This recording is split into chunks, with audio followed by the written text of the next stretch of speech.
Hi guys. Tonight we ease into a winter so cold that your breath turns white the moment it leaves your mouth.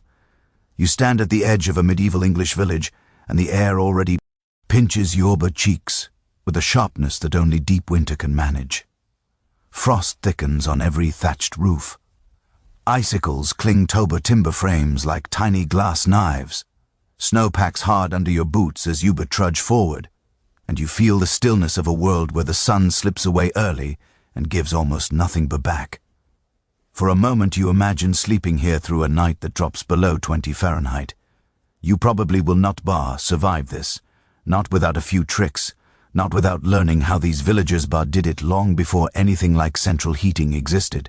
So before you get comfortable, take a moment to like the video and subscribe, but only if you genuinely enjoy what I do here. If you want, you can also tell me where you are listening from and what time it is for you right now. Now dim the lights, Amber. Feel yourself stepping deeper into the scene as the cold rises up around your ankles and your breath curls like palaba smoke. You move farther into the village and everything feels slow, careful, deliberate. The air is so crisp that every whisper seems louder, and the faint smell of wood smoke drifts between crooked cottages. You hear a low creak as a door shifts in the wind. Someone inside is checking how much firewood is left for the night. You sense the worry in that gesture because firewood has always been expensive in winter. A mainstream historical fact comes to mind. Medieval England faced heavy deforestation in several regions by the late Middle Ages, which made fuel scarce and valuable. That scarcity shapes this entire night. It shapes the way every family prepares for sleep, and it shapes the way you breathe as you step closer to the nearest doorway.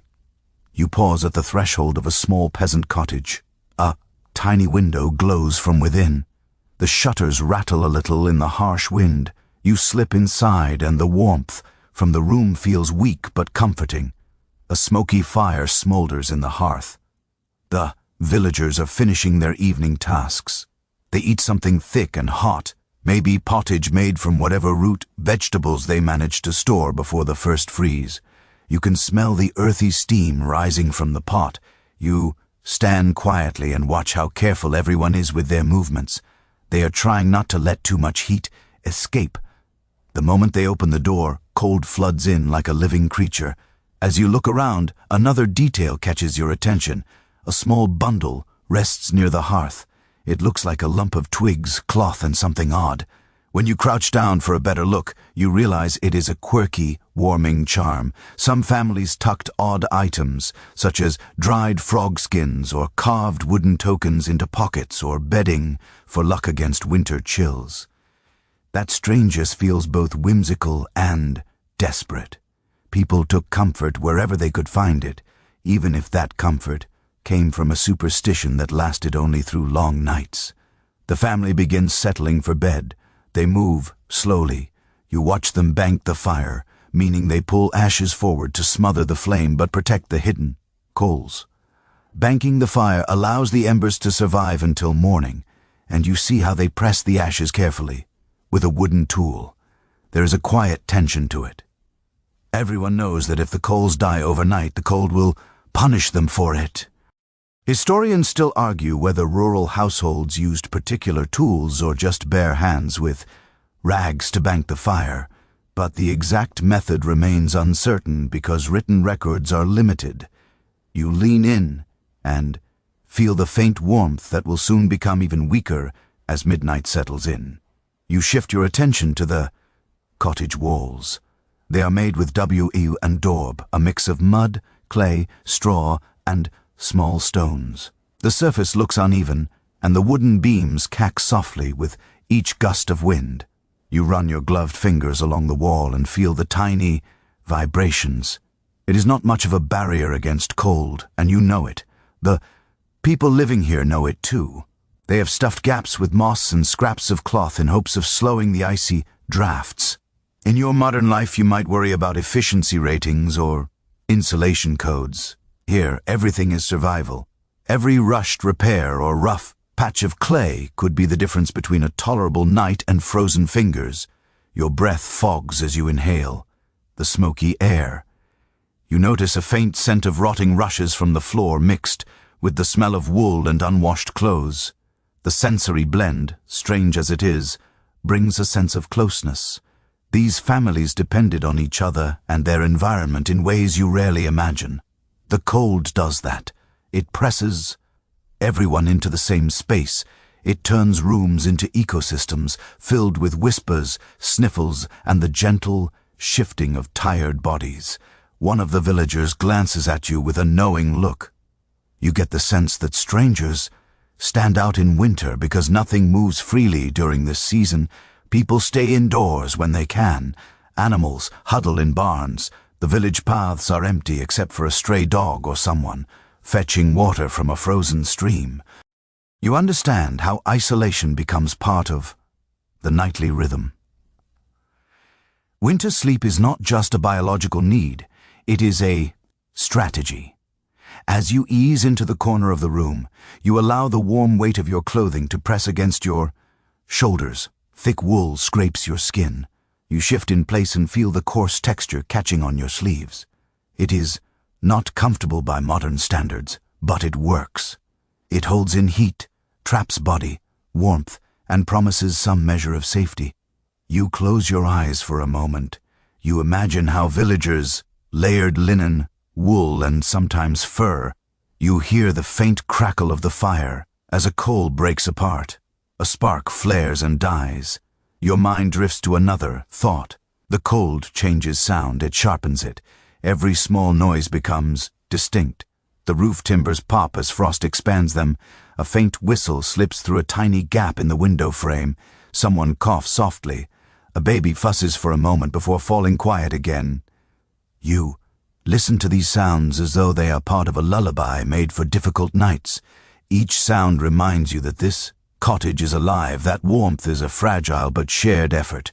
You take one final long breath. The air is heavy, smoky, and warm in the way that only a small fire in a tightly packed room can be. You sense that the night ahead will teach you more. It will show you how people adapted to cold that would send most modern sleepers running for heated blankets. You feel your body growing quieter as you wait for the next part of the journey. You stay in the peasant cottage only a little longer before slipping back outside into the cutting dark. The moment you step through the door, the cold clamps onto you like a living hand. It takes your breath for a second. Snow crunches under your boots as you move toward the next cottage, and the night sky feels endless above you. Stars glint like sharp bits of ice. Your eyelashes stiffen with frost as you blink.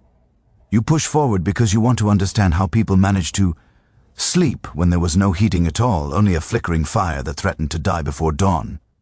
You follow a narrow footpath that winds between cottages. Every house glows faintly through wooden shutters. These shutters are thin and loose, and you wonder how anyone sleeps with winter scraping at the walls.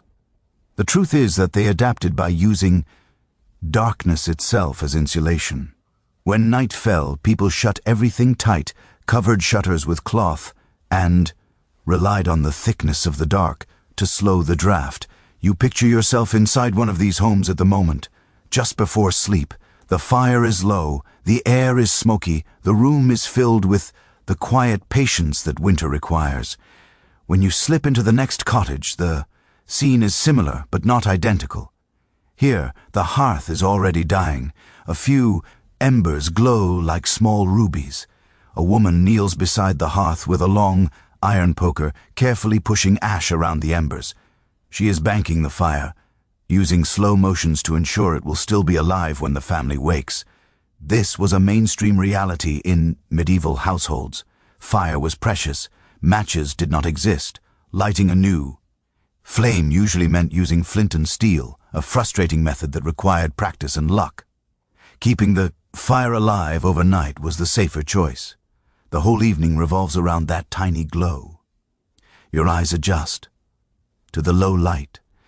You notice that everyone moves with quiet discipline. It is not theatrical, it is survival. You listen as someone whispers about how many logs are left. Fuel scarcity shapes everything. People used peat in some regions, dried turf in others, and sometimes even dried dung when wood was not available.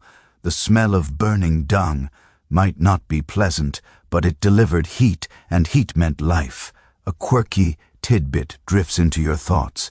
Some medieval villagers believed that certain types of dung produced better heat because the animals had eaten particular herbs. Imagine betting your comfort on what your cow had for lunch. The dim fire throws shadows that sway across the room. You feel those shadows brushing your face as you step deeper inside. The cold still creeps in through every crack. It moves around your ankles, sneaking across the floor like a low mist. Even with the fire, the temperature inside a medieval cottage could drop shockingly low. Families felt cold that modern sleepers rarely experience. You press your hands together, rubbing warmth into your fingers, and you settle near the hearth. The smoky air coats your throat.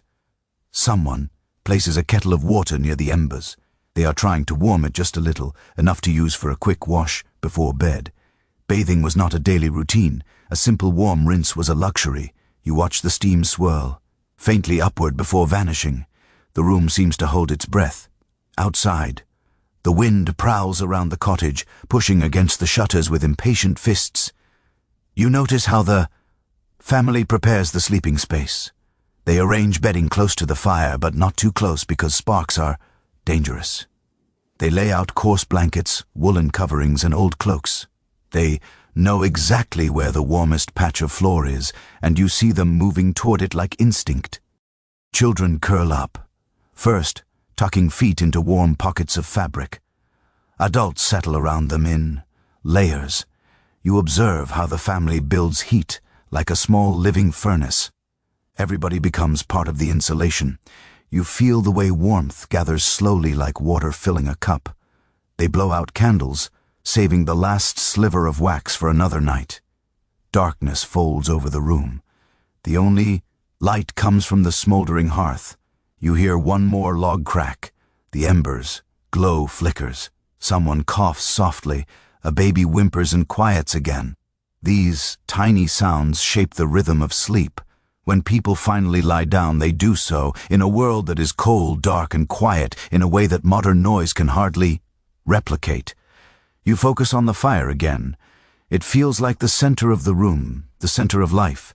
Your eyes follow the faint red coals. Hours from now, those coals might be gone. The room might drop to the same temperature as the open air. Some historians still argue whether medieval cottages reached freezing indoor temperatures or hovered slightly above it, but evidence suggests both extremes occurred depending on region, materials, and wind exposure.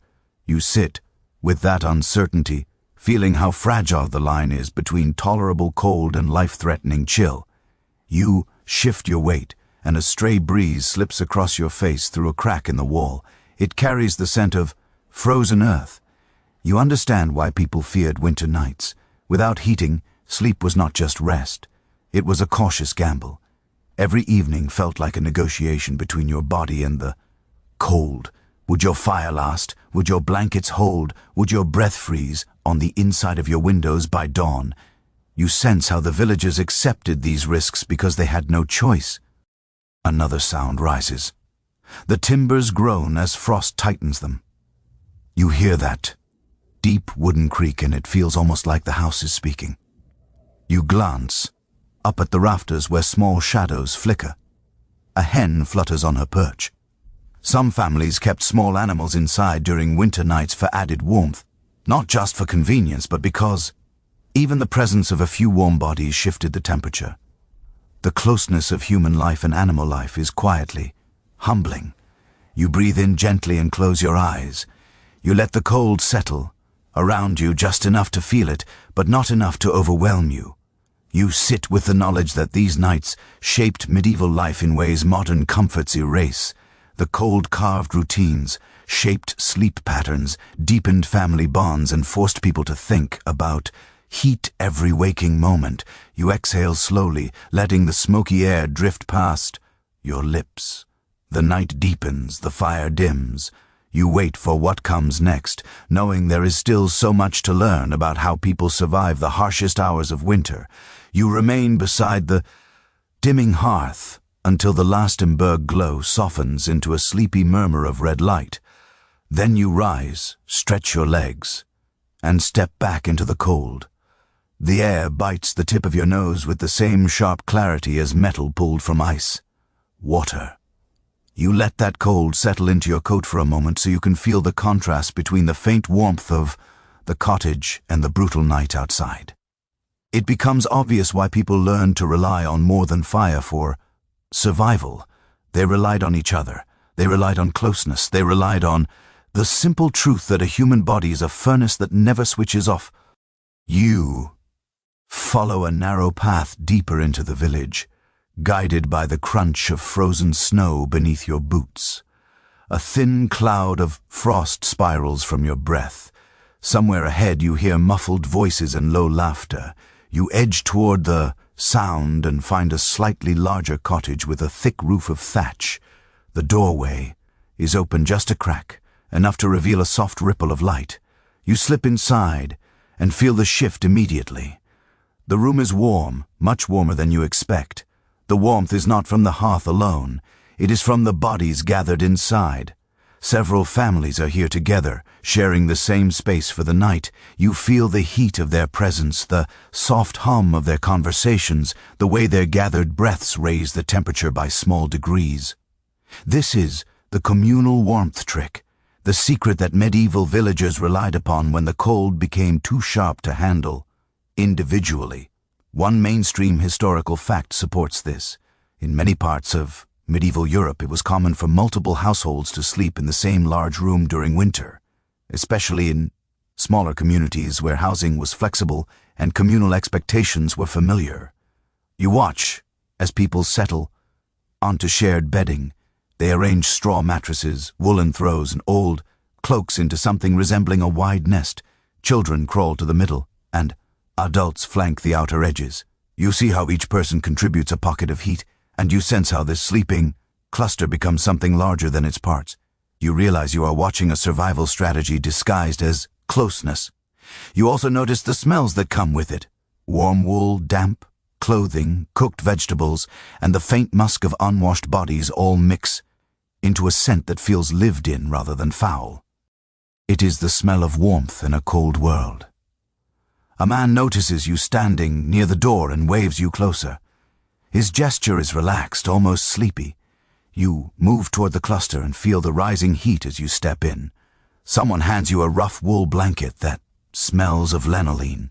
You drape it around your shoulders and the texture scratches your neck. The warmth, however, builds quickly.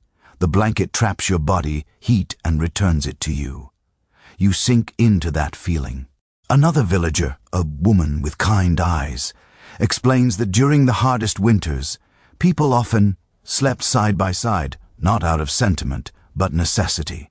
You picture yourself lying between strangers, sharing breath with people you met only hours ago. It sounds uncomfortable by modern standards, but here it feels natural.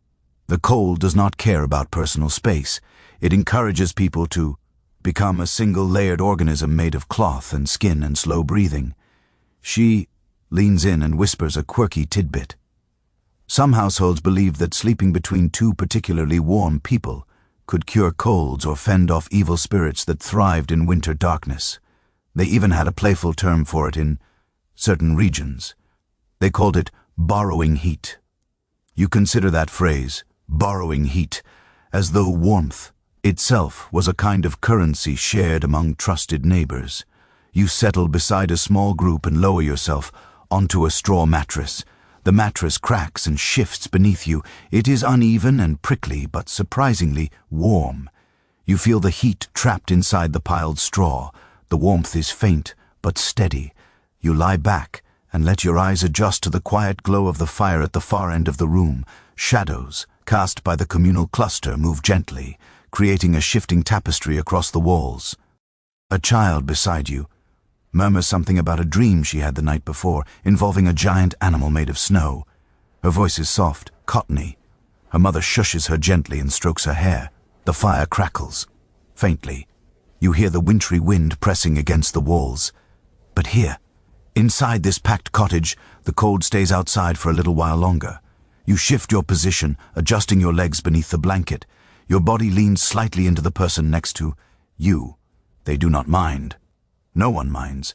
Everyone understands their role in this nightly ritual. Even the way people breathe feels coordinated. You breathe in, you breathe out. The warmth builds. Then your thoughts drift toward the science of this moment. You sense how heat radiates from each person, warming the air, warming the bedding, warming the shared space. It occurs to you that this communal technique is not just a cultural practice. It is a biological hack. In a world without heating, heat is both reliable and renewable. But not everyone agrees on how common or necessary this sleeping method was. Historians still argue whether communal sleeping was universal or simply a regional habit shaped by tradition rather than climate. The debate continues because written records mostly describe wealthier households, leaving everyday practices of peasants and villagers to interpretation. The noise level in the cottage fades into a soft murmur. A few people whisper quiet stories, while others simply close their eyes and drift into half-sleep. You stay awake for a little longer, letting the warm presence of the cluster settle around you. You feel the rhythm of their breaths. You feel the slow relaxation of tired limbs. You feel the contrast between the cutting wind outside and this human cocoon inside. Then someone tucks a large dog into the circle. The dog stretches out, yawns, and curls its body beside a group of children. The added warmth spreads even more. You watch as the dog adjusts itself, nestling deeper into the blankets, becoming another small fire in a room full of tiny furnaces. You let your hand drift across the mattress. The straw has been arranged in tight bundles, creating ridges that feel firm under your fingers, but the mattress warms faster than you expect. Straw traps heat efficiently. That was one of the secrets of medieval bedding. These mattresses were often renewed or fluffed during the day so that the fibers trapped air. Air becomes insulation. People knew this through instinct and trial, not through scientific vocabulary, but through generations of practice. You close your eyes and picture your modern mattress with its layers of foam and fabric. Then you return your attention to the simple brilliance of straw beneath you. A woman, on the far side of the group, adjusts the blanket that hangs from a wooden rod above the sleeping space.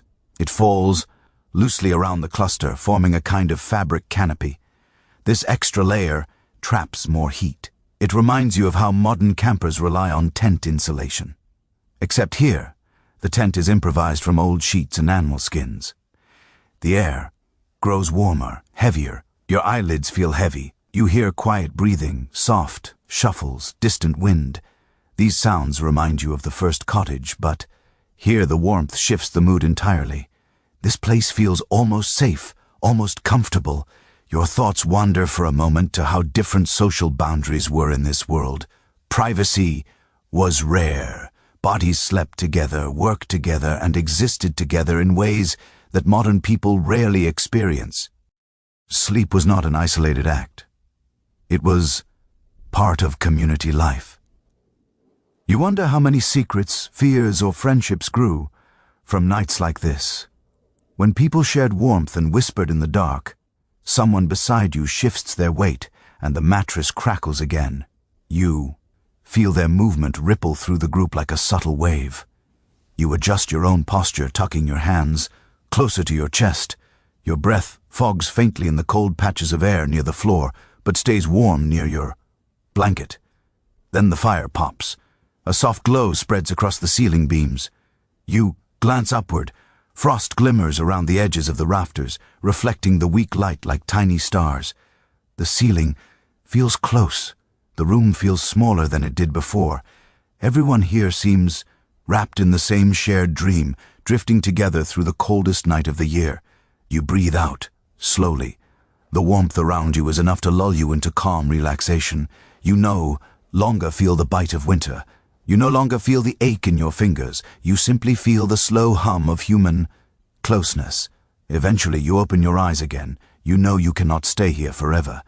The next part of the village waits. More secrets of winter survival linger in the shadows beyond this door. So you rise quietly, careful not to disturb the sleepers. You wrap the wool blanket around your shoulders one last time. Then you step back into the brittle night air. The cold greets you instantly with its sharp handshake. You inhale deeply, letting the cold reclaim your senses. You feel your warm breath fight against the icy wind. You let the contrast settle into your bones. It is time to move forward. Time to learn what people did after the cluster settled into sleep, how the night unfolded, and what other quiet strategies kept them alive until dawn. You leave the cluster of sleepers behind, stepping once more into the open night, where the wind feels sharper and more impatient than before. It prowls across the village like a restless creature, slipping beneath clothing and probing for weaknesses. You draw your coat tighter and follow a faint path lit by the pale shimmer of moonlight on snow.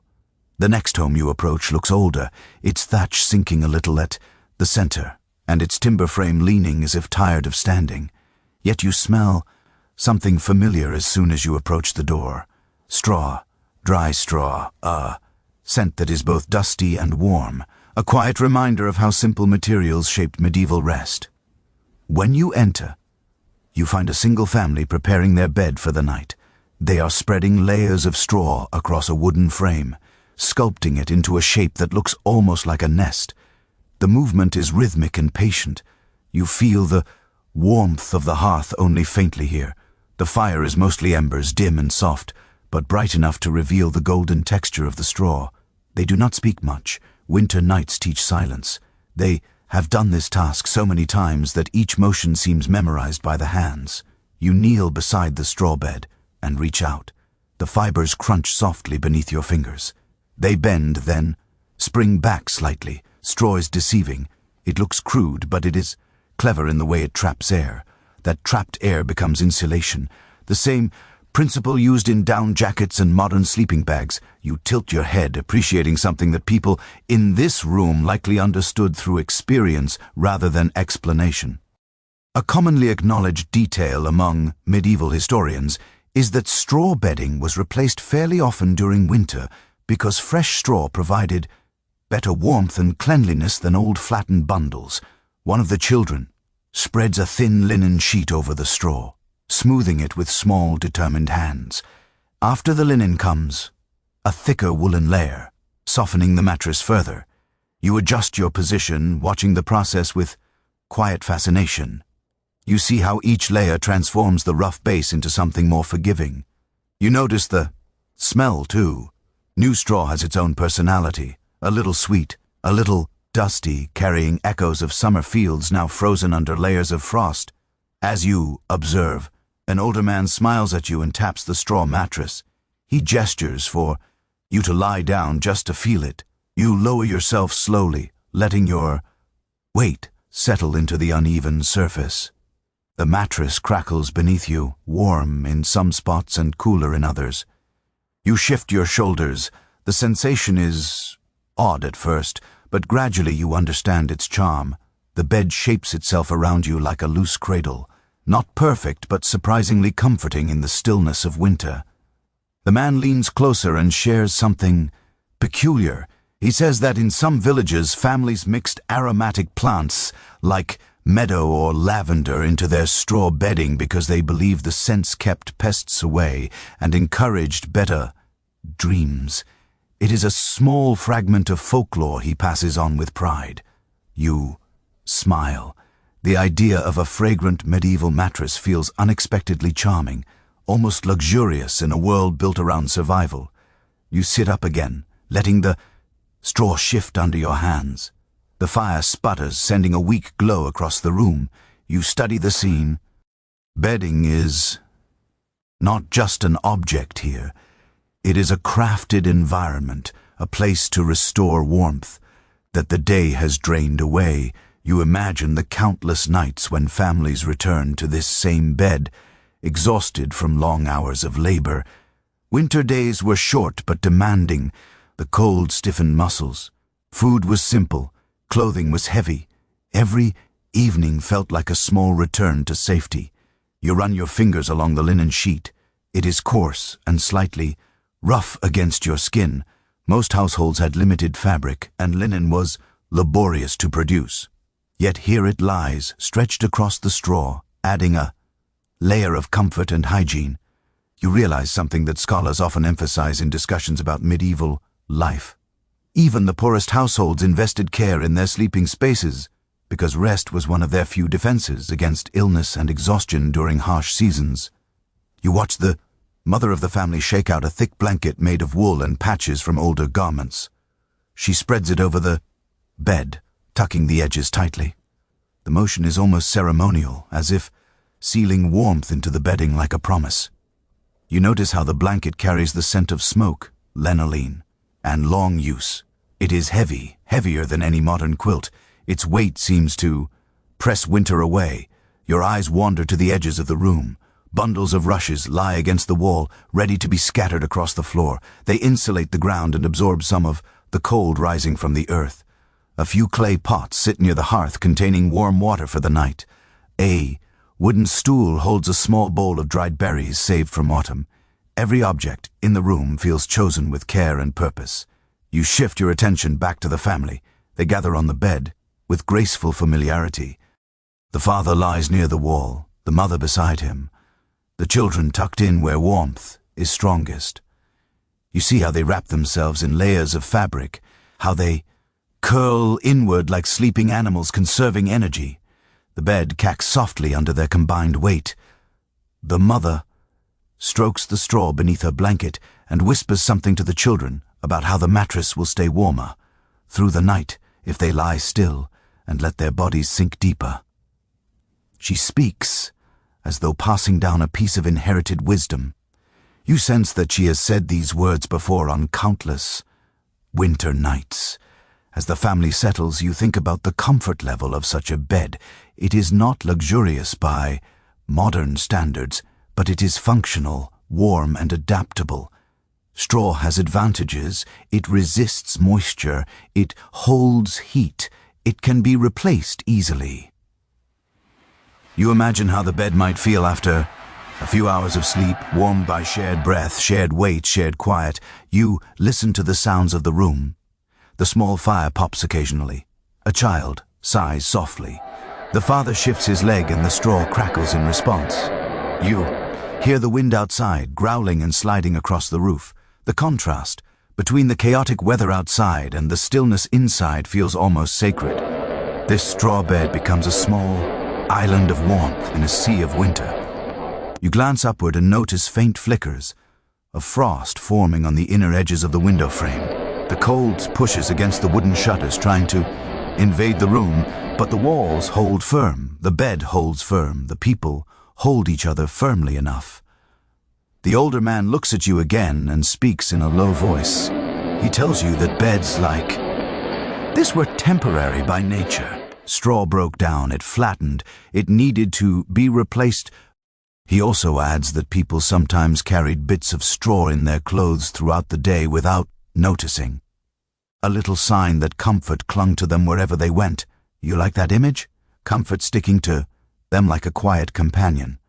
Then he laughs softly and mentions an odd detail. He remembers from his youth. He says that some people believe mice chose the warmest houses based on the scent of straw, and that families used this as a humorous way to brag about whose home was coziest. It is one of those folk beliefs that reveal as much about personality as it does about practicality. You spend a moment in silence watching the family drift toward sleep. The room grows dimmer. The fire sinks lower. The air thickens with steady rhythmic breathing. You feel yourself relaxing again, drawn into their warmth, even from a few steps away. You stand slowly, brushing bits of straw from your clothing. The mattress crackles softly in response. You give the family a gentle nod before stepping toward the door. You brace yourself for the cold waiting outside. When you open the door, winter rushes forward instantly, reclaiming you. The temperature drops sharply. Your breath curls upward in pale ribbons. You inhale deeply, letting the icy air clear your senses. You carry with you the memory of warmth, of straw, of shared sleep. You take a few steps away from the cottage, the snow crunching beneath your heels. The night feels larger again. A new question forms quietly in your mind. If this is how common villagers slept, what other hidden strategies did people use to survive nights like this? You tighten your coat and follow the faint outline of another building in the distance, ready to uncover the next piece of winter wisdom. You walk through the biting night again, your boots pressing deep prints into the glittering crust of snow. The sky above feels impossibly clear, as if winter has polished it into a cold crystal dome. Your breath drifts upward in slow curls. You rub your hands together and think about how warmth becomes a rare treasure out here, a treasure protected by layers of cloth, layers of habit, and layers of old knowledge shaped across generations. As you approach the next home, you notice something different about the light leaking through the shutter gaps. It flickers in a softer tone, almost honey-cold. When you push the door open, the first thing you feel is texture. Thick, scratchy, heavy texture wrapping the entire room. Wool is everywhere, hanging from pegs, draped across benches, folded in dense stacks against the wall. It looks like the house is padded from the inside, dressed for winter just as much as its inhabitants are. A woman sits near the smoldering hearth, carding raw wool with steady motions that send soft fibers floating in the air like tiny pale feathers. She looks up, smiles, and gestures for you to step closer. You do. The warmth in the room is faint, but it is clear that wool makes the difference. It holds heat with a stubborn loyalty. It shields skin from cold air. It even muffles sound slightly, giving the house a gentle hush. You lower yourself onto a wooden stool and take in the details. There is a single wide bed in the room, piled high with woolen blankets. Not thin decorative ones, but thick, weighty layers woven tightly by hand. You brush your fingers across one. It feels coarse but resilient. The lanolin left in the fibers creates a faint waxy sheen, and the smell is earthy, almost soothing. You observe the family preparing for bed. They move more slowly now, as if winter asks them to save energy, even in their gestures. The father shakes out a large blanket that has been passed down for years. Its edges are frayed, its center is dense and warm. He lays it across the bed with the carefulness of someone handling a precious object, a commonly accepted detail among textile. Historians explains this scene well. Wool was one of medieval England's most valuable natural materials, both for trade and for daily survival, because it stayed warm even when slightly damp. That single fact-shaped clothing, bedding, and even the economy. You feel it here. You see it in the quiet pride of the household. The mother hands you a woolen tunic so you can understand its weight. You lift it, surprised by how solid it feels. It seems less like clothing and more like armor against winter. When you press the fabric to your cheek, it scratches, but it also radiates a sense of protection. You imagine wearing it to bed, letting that weight settle over your tired limbs. In this world, weight equals comfort. While you observe the tunic, a young boy wanders over and holds up a tiny wool cap. He pats his head, then hands it to you with a grin. It takes you a second to understand. He wants you to try it on. You slip the cap over your head. It fits snugly, covering your ears. Warmth spreads almost instantly. The boy beams, clearly pleased. He begins explaining that everyone in the house sleeps with caps because cold air collects near the ceiling and floor, and the head loses heat more quickly than people expect. His explanation is simple, but it feels rooted in family wisdom. His father chimes in with a playful detail. He tells you that in some villages, people believed sleeping without a nightcap let winter spirits nibble at your thoughts, making your dreams confused or restless. It is a small piece of folklore shared with a laugh, but remembered as part of the seasonal rhythm. The idea lingers in your mind with strange charm. You watch as the family settles onto the bed. They layer themselves in wool, starting with lighter blankets at the bottom and heavier ones near the top. The mother smooths the edges so no draft can slip in. You notice how the children naturally curl toward warmth, tucking their feet beneath the thick folds. You sit beside the bed for a moment and let your hand rest on the uppermost blanket. The heat building beneath it feels steady and confident. Wool does not warm instantly. It warms gradually like a slow-burning ember, gathering heat from the sleepers themselves. Each breath, each shift, each moment contributes to the rising temperature. The father adds another layer, but this time it is something exceptional. a rich dark wool woven more finely than the others. You run your hand across it, it feels smoother, almost silky in comparison. He explains that this piece is made from the fleece of their best sheep, sheared in late spring, spun carefully, and woven by his own mother. You sense the emotional weight in his voice. This blanket carries memory, labor, and hope. Winter has a way of making sentimental objects practical, and vice versa. You glance around the room and notice something else. The walls are draped with rough woolen cloth. This is not decoration, it is defense. Hanging wool along the interior walls creates a barrier against drafts, trapping warm air near the bed. The fabric shifts slightly when wind presses against the exterior timbers. It moves like a kind of soft shield. As you examine the room, the older woman carding wool finally speaks. She mentions that wool garments were often brushed with certain oils or fat mixtures to improve their ability to repel moisture.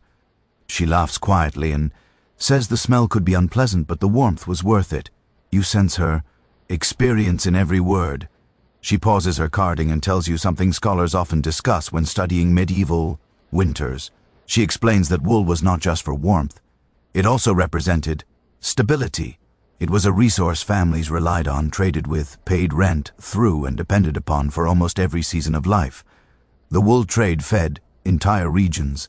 Even kings measured part of their wealth in fleece. Understanding wool is understanding the medieval world. As the family drifts towards sleep, the room grows quieter. The fire settles into a gentle red pulse. Shadows soften. The wool curtains along the walls ripple faintly as if breathing with the night. You let your own body relax, absorbing the warmth that seems to float through the room like invisible steam. A young girl pulls her blanket tighter and mutters something drowsy about how she hopes the cold does not creep under the door tonight. Her brother reassures her by pulling her closer. Their voices, tired and warm, melt into the air. You sit there in that softness for several minutes. You listen to the faint of the wool carter as the older woman finishes her last handful of fiber for the night. You hear the faint whistle of wind outside. You hear the bed creak as someone adjusts their legs. You understand in this moment how deeply wool shaped comfort in a world without heating. It was not fancy, it was not glamorous, but it was faithful.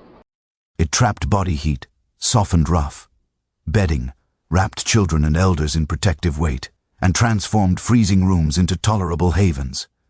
Eventually, you rise, returning the cap to the cheerful boy. You pull your coat tight and step back toward the door. The woman smiles at you once more, then dims the lantern.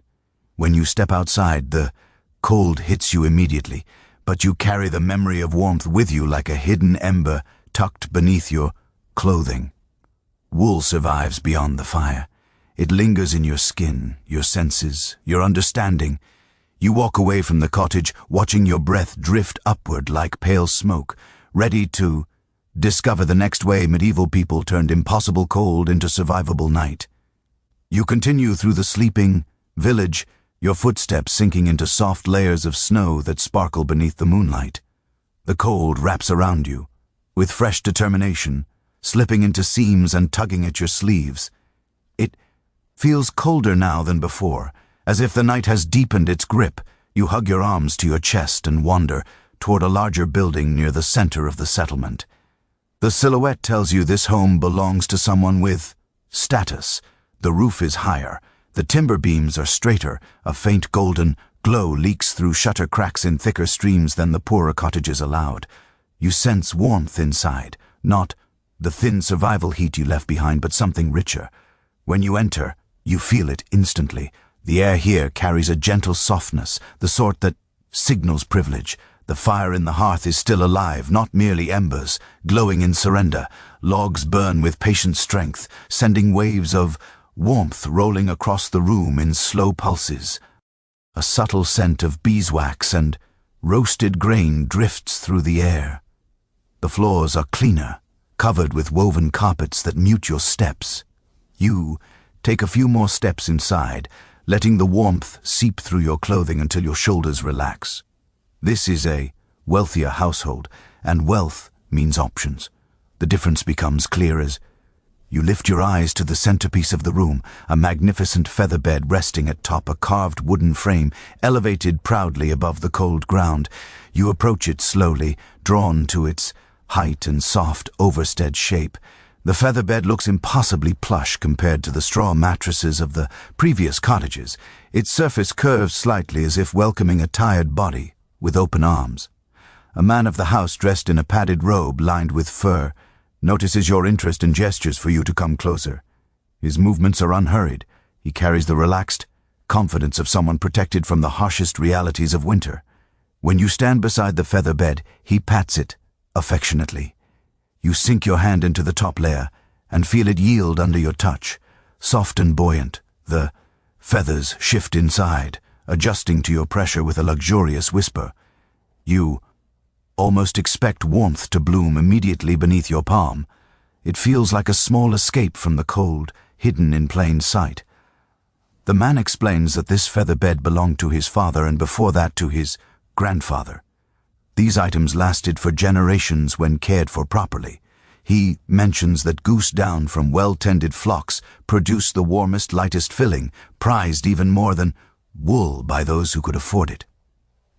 He tells you something widely noted in economic histories.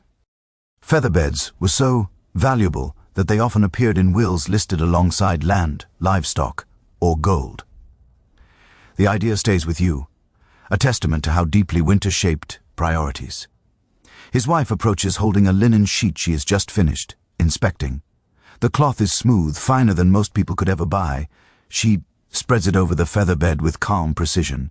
The sheet falls gently, settling into the soft contours beneath. Next, she adds a quilt made of dyed wool squares stitched into patterns. The seams show years of repair. She smooths it fondly, as though tending a beloved companion rather than an object. Then, she lifts a second quilt. You recognize something different in its weight and richness. This one is filled with down, as well. When she unfolds it, the fabric drifts through the air with slow grace. You watch how it traps warmth almost immediately. She tells you they layer blankets in winter based on the cold. Tonight is especially harsh, so they will use both quilts. You imagine the weight and comfort of lying beneath them. It must feel like sleeping under a warm cloud. A young servant steps into the room, carrying a small bundle wrapped in cloth. He lays it gently on the edge of the bed. When he unwraps it, you see several small feather-filled pillows, unusually plump and clean. He shakes them briskly, fluffing them to restore their shape. The feathers inside rustle, quietly. You catch the scent of dried herbs tucked lightly into the pillow linings. He explains that the herbs discourage insects and add a faint soothing smell for sleep. A detail often mentioned in medieval household records comes to mind. Wealthier families sometimes perfumed their bedding with mixtures of herbs such as rose petals, marjoram, or chamomile. It was not only pleasant but believed to influence dreams in healthier directions. You breathe in, detecting a hint of chamomile lingering in the room. It calms you in a way you did not expect. You step back to observe the entire bed as it comes together layer by layer. It resembles a miniature hill of comfort in the center of the room, capable of holding heat far better than any bundle of straw or pile of cloaks. You imagine how the owners sink into it each night, feeling their bodies enveloped in softness while the winter rages outside. As the couple continues preparing for sleep, the man mentions an interesting dispute that scholars sometimes bring up. When studying medieval households, he says that some old accounts claim feather beds were kept away from the coldest walls to prevent feather clumping, while others suggest families placed them near interior walls for insulation. He shrugs gently, acknowledging that practices varied. Explanations differ depending on region, tradition, and available space. No one can be certain which was more common. You sit on the edge of the feather bed, letting your weight sink into the soft layers. It feels entirely different from straw, wool, or shared communal warmth. This is a deliberate luxury made possible by economic stability. You shift slightly. The bed shifts with you, absorbing motion smoothly. A sense of security settles into your muscles. You understand why such beds were treasured. The mother of the house shows you another item. She brings out a fabric cover stuffed with feathers that they call a bolster. She places it near the head of the bed. It serves as both back, support, and a barrier against drafts. You touch it and feel it spring gently beneath your fingers. You admire how each item, each small improvement, builds layers of comfort that transform the sleeping space into a winter refuge. A girl, likely their daughter, approaches carrying a fur coverlet. The fur is soft and dark. She lays it across the foot of the bed. You brush it with your hand. It feels warm even before anyone touches it. Fur retains heat in a way that almost seems magical. She tells you that, on the coldest nights, she pulls it all the way up to her chin. You picture her sleeping beneath it, safe from the icy winds. The father sets a wooden chest beside the bed and opens it. Inside are more blankets folded neatly. He chooses one made of thickly woven wool dyed in deep earthy colors. He spreads it across the bed as the final layer. The structure of the bedding now resembles a fortress built from comfort rather than stone. The feather bed base supports everything above it. Quilts and blankets lock in heat. The fur coverlet adds protection. The linen sheet provides softness against the skin. You feel grateful just looking at it. Then you notice something else in the room. A small tapestry hangs near the bed depicting a hunting scene.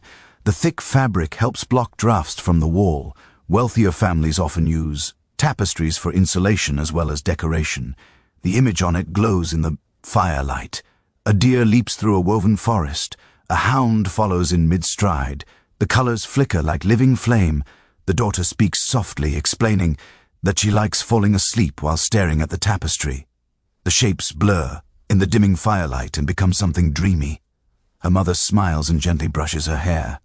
You feel a warmth that does not come from fire or feathers, but from family tenderness. As they finish preparing, the household grows quieter. The fire still burns, but its crackles soften. The room fills with an intimate calm. You sit on the feather bed, feeling yourself drawn towards sleep by the gentle pull of the quilts and the rhythmic breathing around you. Then you stand, knowing you must continue your journey. The father thanks you for visiting. The mother gives a small bow of farewell. You step toward the door, feeling the weight of warmth in your clothing. The feather bed lingers in your senses like a soft memory. When you step outside again, the cold shocks your lungs. The wind sweeps across you, urging you forward. You exhale slowly, watching your breath drift upward. The village waits with more secrets, more fires, more beds, more ways humans learn to soften a harsh night. You keep walking. You continue along the silent village lane, feeling the icy wind press against your coat as if trying to herd you back indoors. But curiosity pushes you forward. You want to know how else people in this age carved out warmth from a world determined to freeze them. Your boots crunch through the powdered snow until you reach a cottage that looks different from the others. It is narrower and slightly taller, its upper floor jutting out over the lower one like a protective brow. A thin trail of smoke leaks from a small chimney.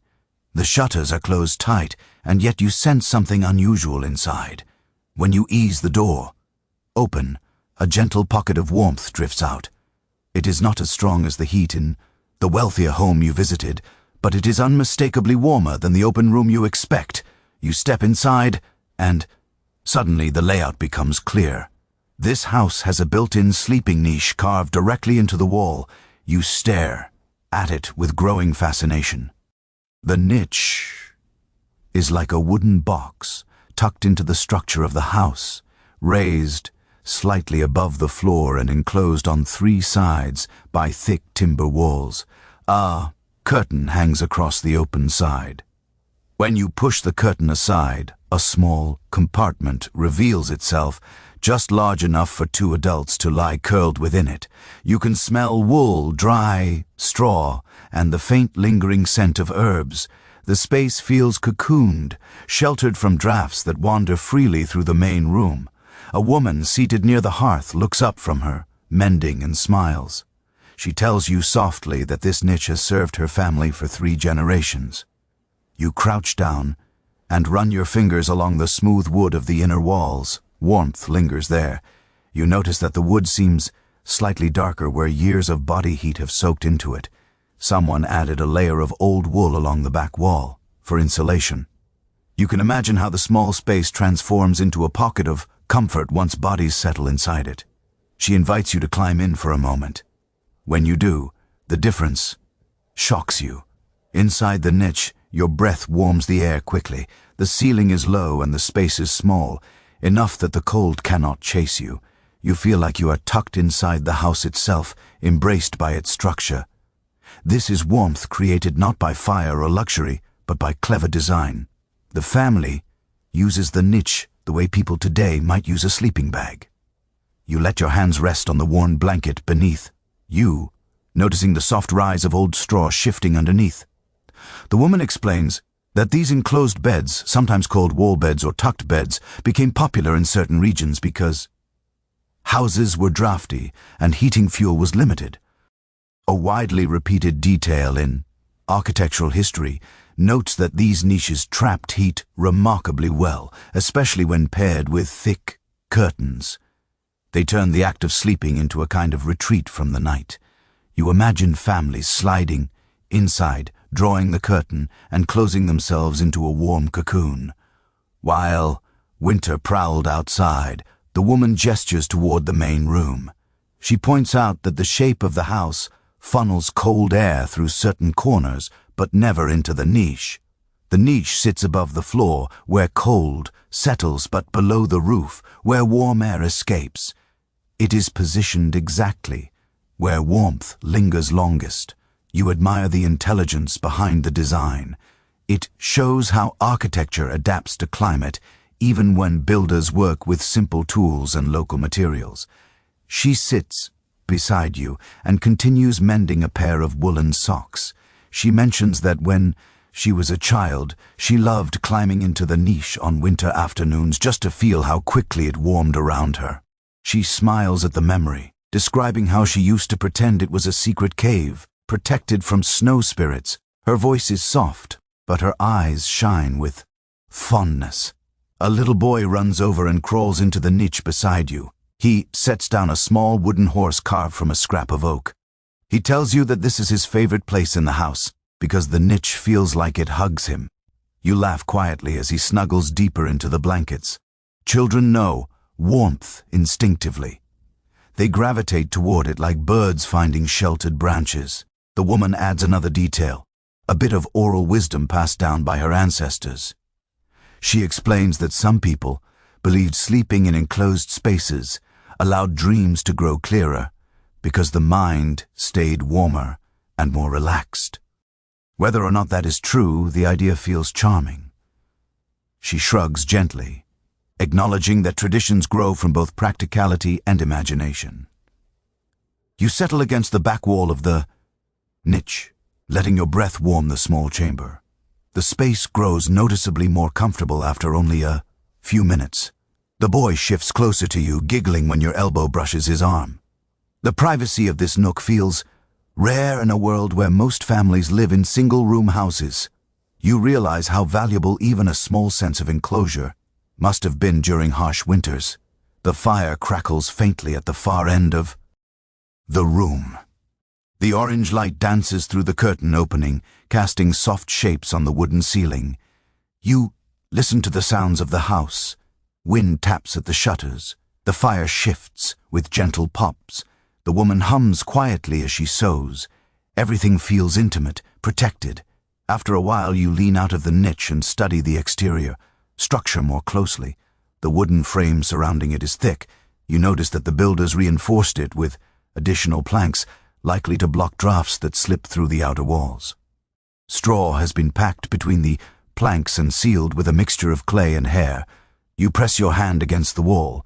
It is warmer than the rest of the room. The insulation makes a difference.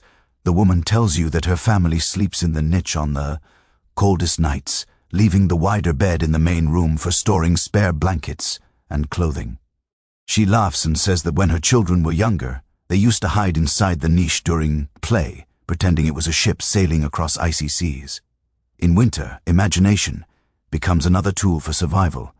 As you step out of the niche and stretch your muscles, the boy crawls out with you clutching his wooden horse.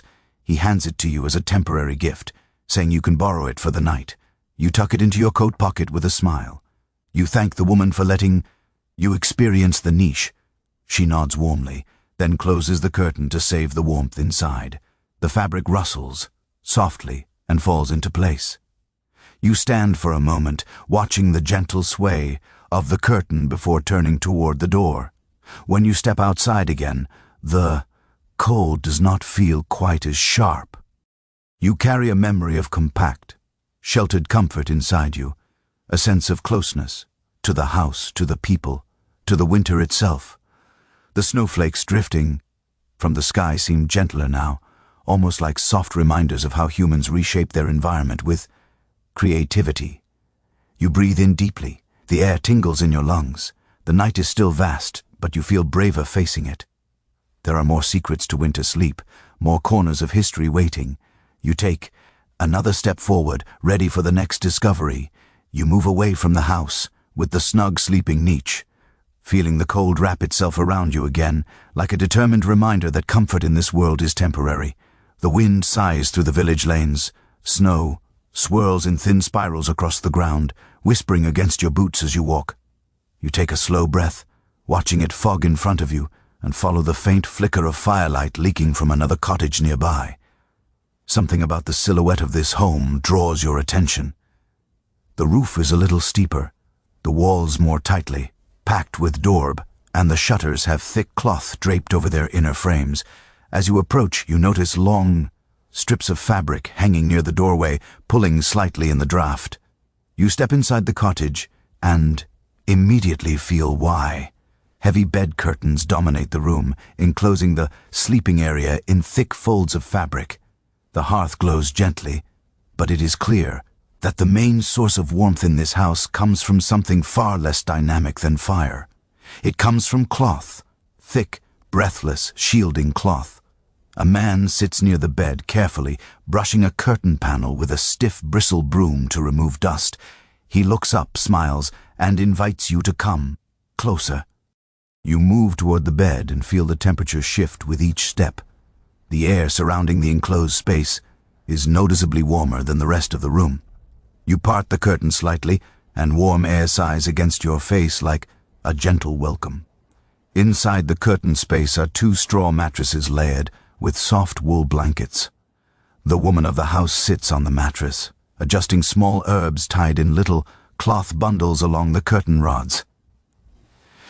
She explains that they hang these fragrant bundles to freshen the air and reduce the musty smell caused by humidity trapped inside the curtains. Their scent is earthy and soothing, a mix of lavender, marjoram, and dried mint. You breathe it in and feel a momentary calm settle over you. She pats the mattress and invites you to sit. When you do, the curtain fabric falls behind you with a soft thump. The enclosed bed suddenly feels like a warm bubble sealed off from the relentless cold outside. You run your hand along the inside of the curtain. It is thick, almost quilted, layers of woolen cloth stitched together. The woman explains that fabric like this does not flow easily, and that is the point. The less air that moves through it, the more heat stays trapped inside. She smiles and adds that in some households bed curtains were so prized that they were mentioned in dowries passed between generations or even used to settle debts. The idea amuses you, a curtain as currency. But after sitting inside this warm pocket of air, you understand why. In winter, warmth is wealth. You lean back a little and let the curtain fall into its natural position. Light filters through the fabric in soft gold patterns, giving the tiny enclosed space a half-dreamlike quality. Outside, the wind whistles faintly through the gaps in the shutters, but the curtain muffles it until it becomes nothing more than a distant hum. You suddenly feel the cocoon effect that medieval people depended on. It is a small sanctuary, born from fabric and breath. The man joins you and points out the wooden frame above the bed that supports the curtains. He explains that the frame must be strong enough to carry the weight of the cloth, which grows heavier in winter as dampness creeps in from the breath of sleeping bodies. He knocks on the frame lightly, and the wood answers with a dull, confident sound. He tells you that this frame is older than he is. He grew up sleeping beneath it, his own. Father added panels to it when the winters grew harsher. As the woman adjusts a blanket, she explains, something often repeated in studies of medieval domestic life. Curtains were not just about keeping warmth in, they were also about privacy. Most families lived in one large room, so these curtains offered a rare sense of separation. Behind them, people whispered stories, shared secrets, or simply enjoyed the illusion of solitude. You imagine how precious that privacy must have felt after a day of constant work and shared space. You reach out and trace a line of stitching along the curtain. The needlework is simple but strong, done with thick thread designed to endure constant pulling. The woman tells you that she stitched these curtains herself, adding patches whenever they grew thin. She points to a faded square of fabric that once belonged to her grandmother's cloak. It adds strength and memory at the same time. The man laughs softly and tells you a bit of village humor. Some people joked that if your bed curtains had too many holes, the cold would slip in like an unwanted guest and join the family in bed. He taps one patched area and nods approvingly, proud of their handiwork. His smile carries the warmth of someone who knows how much these curtains protect him through winter. You sit quietly for a moment, absorbing the comfort inside the curtained bed. The sensation of warmth creeping into your limbs feels like a reward after walking through the icy village night. You lean back and let yourself savor the stillness, listening to the low crackle of the hearth beyond the curtain. After a short while, you lift the curtain and step out. The temperature difference hits you immediately, like a cold hand pressing against your chest. You inhale sharply. The room outside the curtain feels several degrees colder. You instinctively pull your coat tighter. The contrast tells you everything about the brilliance of this simple design. The woman now rearranges the blankets inside the bed. She fluffs one woolen layer and tucks it at the foot of the mattress. She speaks softly about how much heat the curtains save, not just through insulation, but through trapping body warmth. Once people settle inside and breathe together, the bed warms like a miniature room. The husband nods and adds that on the harshest nights, they sometimes hang an extra curtain layer, creating a second barrier that helps trap more warmth. He gestures to a folded curtain hanging neatly near the wall. You run your hand along its coarse surface. It feels heavy, like winter, pressed into cloth. He also mentions an interesting debate that researchers occasionally discuss when studying medieval fabric practices. Some argue that households used bed curtains not only for warmth, but also as a way to display status through fabric quality, while others claim the designs were mostly practical and rarely decorative. He shrugs, acknowledging that both ideas may hold truth depending on the household. There was no single correct way to survive the cold. You crouch down and look at the bottom of the curtains where they brush the floor. The edges are weighted with small stones sewn into the hem. You lift one slightly. It tugs downward, ensuring the curtain falls straight and seals the warm space more effectively. This detail surprises you. It is clever and subtle, a reminder of how people solve problems with creativity.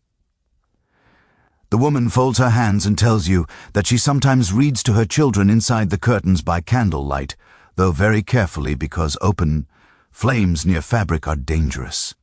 She describes how the curtain glows softly when lit from inside, turning the bed into a tiny illuminated den.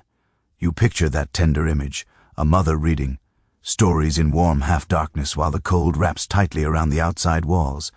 She invites you to lie down for a moment to fully understand the comfort. You settle onto the mattress and pull a section of curtain closed. The warmth wraps around you almost instantly. The stillness inside makes you feel suspended, sheltered from everything beyond the cloth.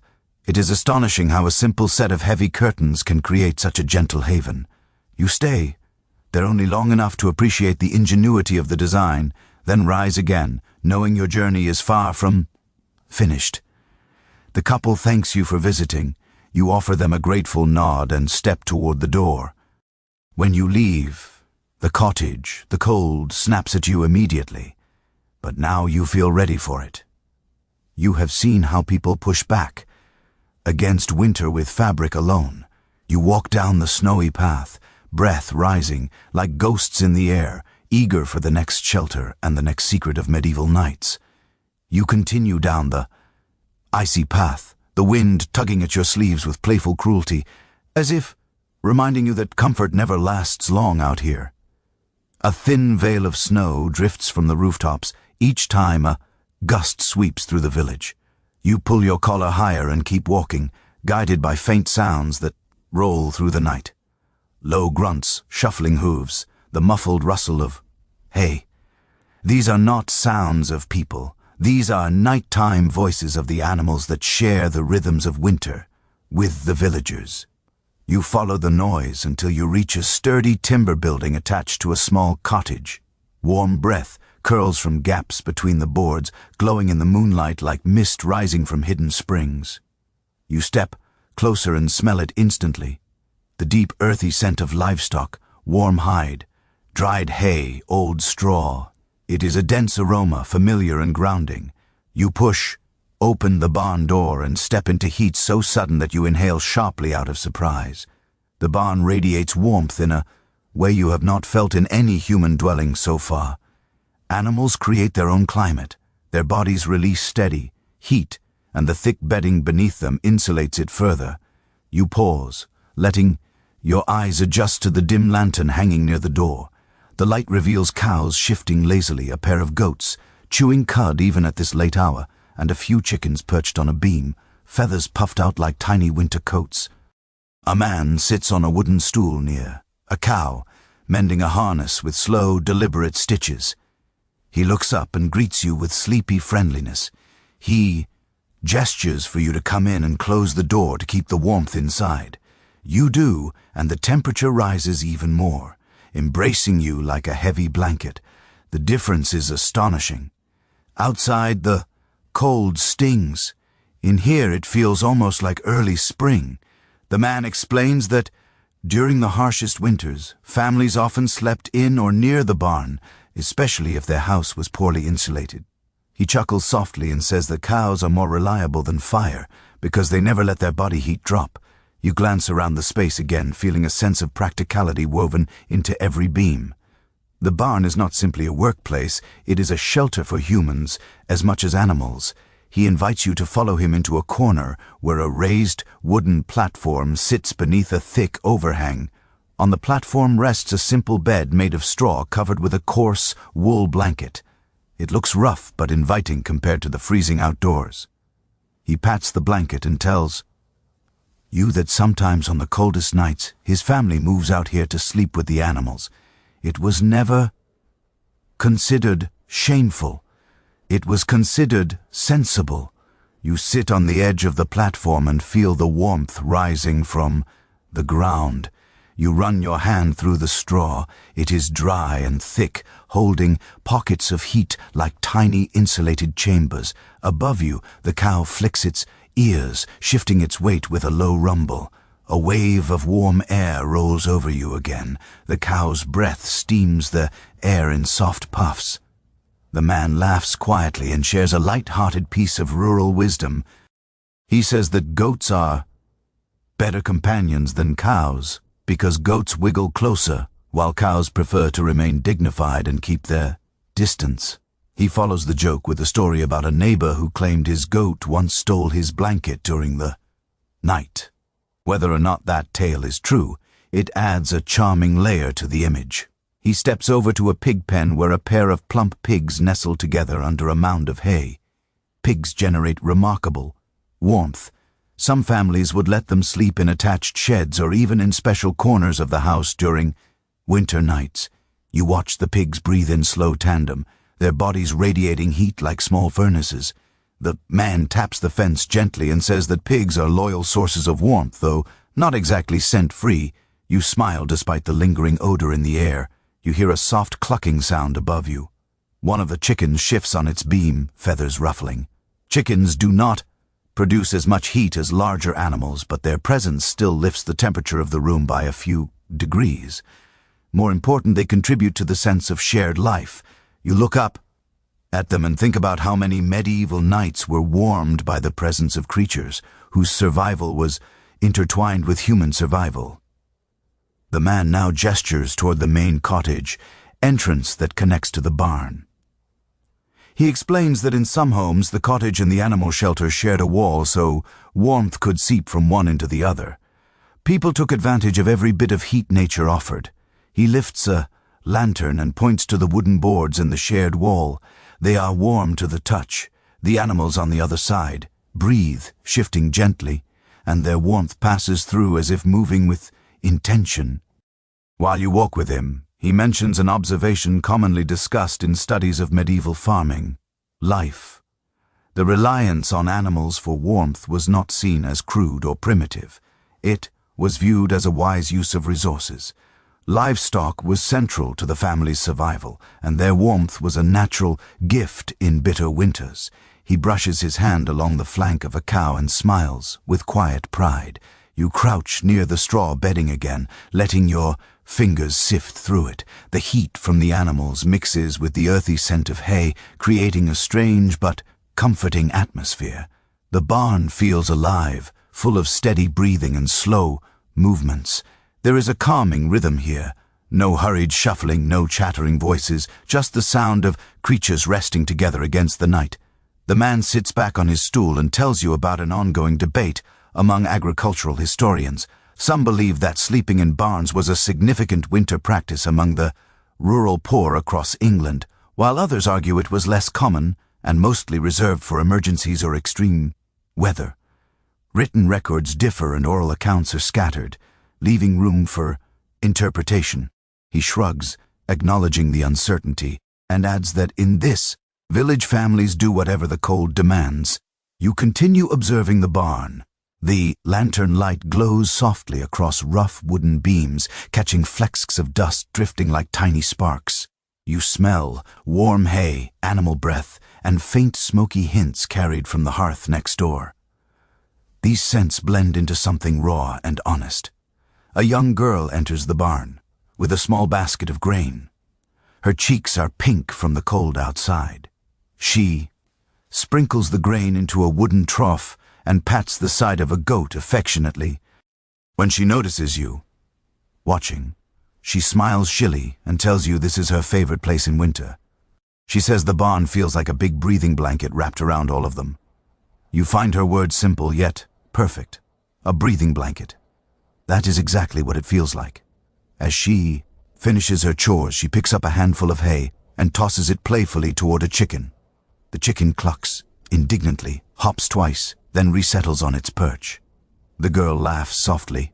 Her father joins her and they speak for a moment in low, gentle tones. You can sense that this barn is more than a shelter. It is a place where family gathers, works, and sometimes sleeps. The girl looks at you again and tells you that when the wind screams through the village and frost forms on the inside of the cottage windows, they stay here. Her mother warms stones by the hearth and brings them to the barn to place under the bedding. Her father stacks extra hay along the walls to block drafts. They sleep close together, wrapped in thick blankets, listening to the animals breathe. She describes it as cozy, like sharing dreams with the creatures they care for. You feel a quiet admiration settle in your chest.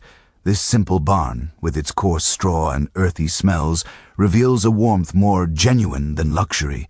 It shows how deeply intertwined their lives are with the animals that sustain them. Here, survival is a shared effort among humans and beasts alike. You thank the family and step back toward the barn door. When you push it open, the cold greets you again with icy teeth, but this time you carry a different understanding of warmth, not just heat from fire or fabric, but warmth born from connection, instinct and cooperation. You exhale slowly, watching your breath, drift into the night and continue down the snowy path in search of the next story waiting in the dark. You walk on, guided now by a faint shimmering glow that seems to pulse gently in the distance. The village has grown quieter, the wind settling into long, steady breaths that sweep over the snow like soft brushes. Your boots sink slightly, With each step, the cold tightening around your ankles in little pinches, you follow the glow until the silhouettes of tall timbers rise ahead. The building is larger than any cottage you have entered so far, with high walls and thick beams that cast long shadows in the moonlight. This must be the Manor's great hall, the heart of warmth and authority in a medieval community. You approach the heavy door. Light seeps through its edges, warm and promising.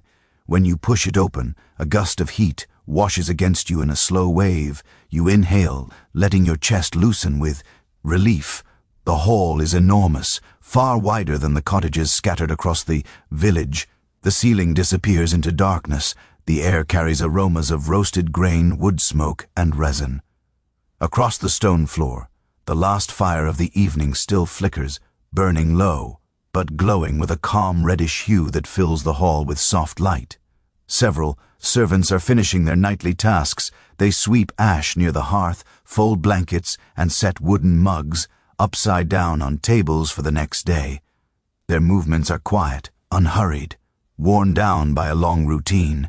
You step closer to the hearth, drawn as if by magnetism. The heat is stronger here than in the cottages. Even though the fire is fading, large stones around the hearth radiate stored warmth. You kneel and place your hand near them. The heat ripples upward gently, almost soothing your chilled fingers back to life. One of the servants nods to you as he collects firewood for the morning. He explains that the great hall fire burns much longer than household hearths because it is built with large logs. He gestures to a thick, partially charred log resting in the embers. Its surface glows in streaks of deep orange. He tells you that these big logs are meant to last through most of the night so the Lord's family and their guests do not wake in freezing conditions.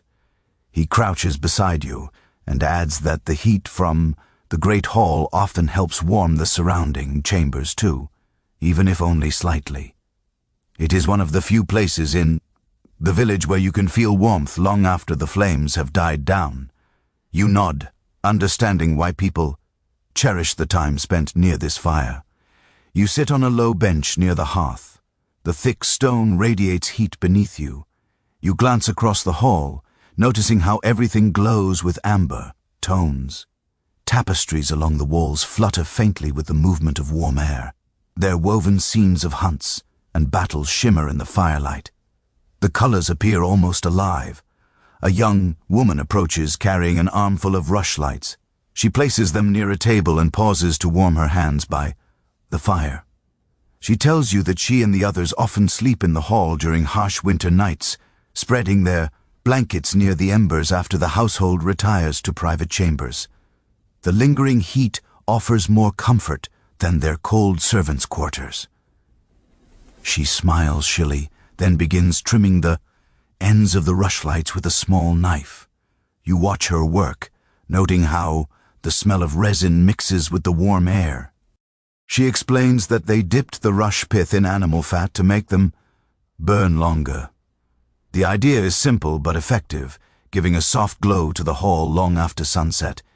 You imagine the hall at night, dimly lit by faint flames while people asleep nearby breathe in slow harmony with the embers. You stand and walk closer to the hearth, noticing the thick iron and irons that support the massive logs. Their surfaces glow faintly with absorbed heat. You place your hand near one and feel warmth radiating off it. Heat lingers here with surprising loyalty. Even as the fire shrinks into a cluster of glowing coals, the warmth remains like a memory. A man steps in from a side door wrapped in a heavy cloak. He rubs his arms and tells you that this hall is built to trap heat. The high roof lets smoke drift upward, but the thick stone walls absorb warmth and release it slowly. He taps a wall with his knuckles. The stone feels warm under your touch. It is remarkable. In this age of thin walls and leaky roofs, this hall feels almost indulgent. He mentions a point often noted in architectural studies. Larger halls, especially those belonging to nobles or wealthy landowners, were constructed with materials that helped retain warmth. Stone absorbs heat from the fire during the day and radiates it back during the coldest hours of the night. You can feel that principle in action. with every breath you take inside the hall.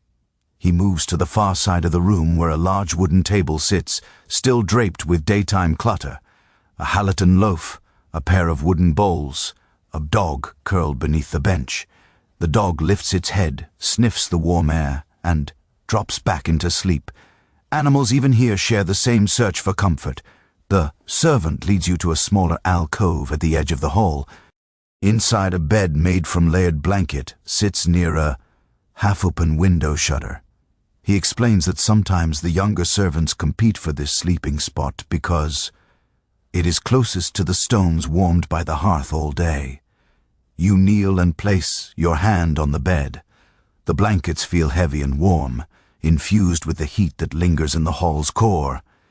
He laughs and adds a small story. Last winter, 2 servants raced across the hall to claim this warm spot at bedtime, only to discover that the Lord's hound had already curled up there and refused to move. The group ended up sleeping around the dog, grateful for its warmth. The story makes you smile, a small glimpse into the playful side of winter life. The woman with the rushlights returns and begins placing them in wall holders. Their dim glow joins the fading half-light. She tells you quietly that even in noble homes, nights get cold enough to numb fingers and stiffen joints, but the fire in the great hall protects them better than anything else available. The servants gather here, before the embers vanish, and whisper stories, singing sometimes in soft voices until sleep catches them. She pauses and shares a fragment of folklore that her grandmother used to tell. If a person slept too far from the hearth during a deep freeze, their dreams could wander into landscapes of frost, and they might not find the path back to their body by morning. The belief is poetic rather than literal, but it speaks to the deep respect people held for warmth during nights like this. As you stand again near the center of the hall, you take in the whole room one more time. The tapestries glow with reflected fire. The stones breathe heat. The soft sounds of a dog shifting echo faintly. The servants' footprints in the ash-laden floor tell stories of a long day. You feel immersed in their world, sensing the balance between luxury and necessity. A slight crack from the hearth catches your attention. One of the embers breaks apart, revealing a brighter glow inside. A wave of heat sweeps outward, touching your face. You savor it, knowing that the fire will fade soon, and the hall will cool into another long winter night. You step toward the door, preparing to leave. The servants nod farewell. You push the door open and feel the cold rush in, eager to reclaim the air. You inhale sharply as the temperature difference shocks your senses. Outside, the village lies quiet, under a cloak of moonlit snow. You take a few steps away from the hall, feeling both chilled and warmed by what you have just experienced. There is still more to discover, more ways people endured the biting cold, more nights waiting to be understood. You walk on, breath rising, in pale ribbons as you move toward the next flicker of life in the winter darkness. You leave the great hall behind, stepping once more into the breathless cold that sweeps across the open space like an invisible tide. The wind has grown sharper, carrying fine grains of snow that sting your cheeks. You tuck your chin deeper into your collar and walk toward the dim outline of a small peasant cottage farther down the lane. A faint orange glow seeps through its shutters, weaker than the glow in the hall, yet persistent, like a cautious flame guarding its last strength. As you approach, you smell something familiar, the scent of slowly dying fire, earthy, smoky, tinged with resin. When you step inside, the first thing you notice is the family hovering around their hearth with almost ceremonial attention. The fire is not roaring. It is low, nearly swallowed by ash, but still alive. The embers glow through a thin blanket of white dust, glimmering like tiny buried suns. A woman kneels on the hearthstone, lifting a small wooden rake. She works with gentle care, pulling the ash forward and spreading it over the embers with practiced rhythm. The man of the house holds a charred log, its end glowing faintly. He does not place it directly on the embers. Instead, he tucks it into the ashes as if planting heat for the next morning. They are banking the fire, not tending it, not feeding it, banking it, a process older than recorded time, a ritual that decides how harsh the morning will feel. You kneel beside them and watch closely. The woman explains that this is the final task before sleep. Ash insulates the embers, slowing their loss of heat. If done correctly, the coals will survive the long winter night. If done poorly, they will wake to cold ash and a difficult morning of coaxing sparks from flint and steel. She adds that this practice shapes the rhythm of winter evenings. Families finish their chores early, eat early, and settle early so they have enough time to cool the hearth just enough before burying its heart beneath ash. The idea fascinates you. It is like putting the fire to bed, trusting that it will still be warm beneath the covers. By sunrise, the man looks up at you and smiles, saying that the banking process carries small risks. If the ash layer is too thin, the embers will die. If the ash is too thick, the fire might smother completely. He gestures to a wooden paddle with a curved edge, its surface blackened by countless nights of handling embers. This paddle is the family's quiet heirloom, passed down, worn, smooth, essential. As you sit beside the hearth, a child toddles over and hands you a small lump of dry moss tied with a cord. The mother laughs softly. The moss is not part of the fire. Ritual. It is merely a charm, this child believes, brings luck to the embers, an idea taught by a grandmother who enjoys keeping folk tales alive.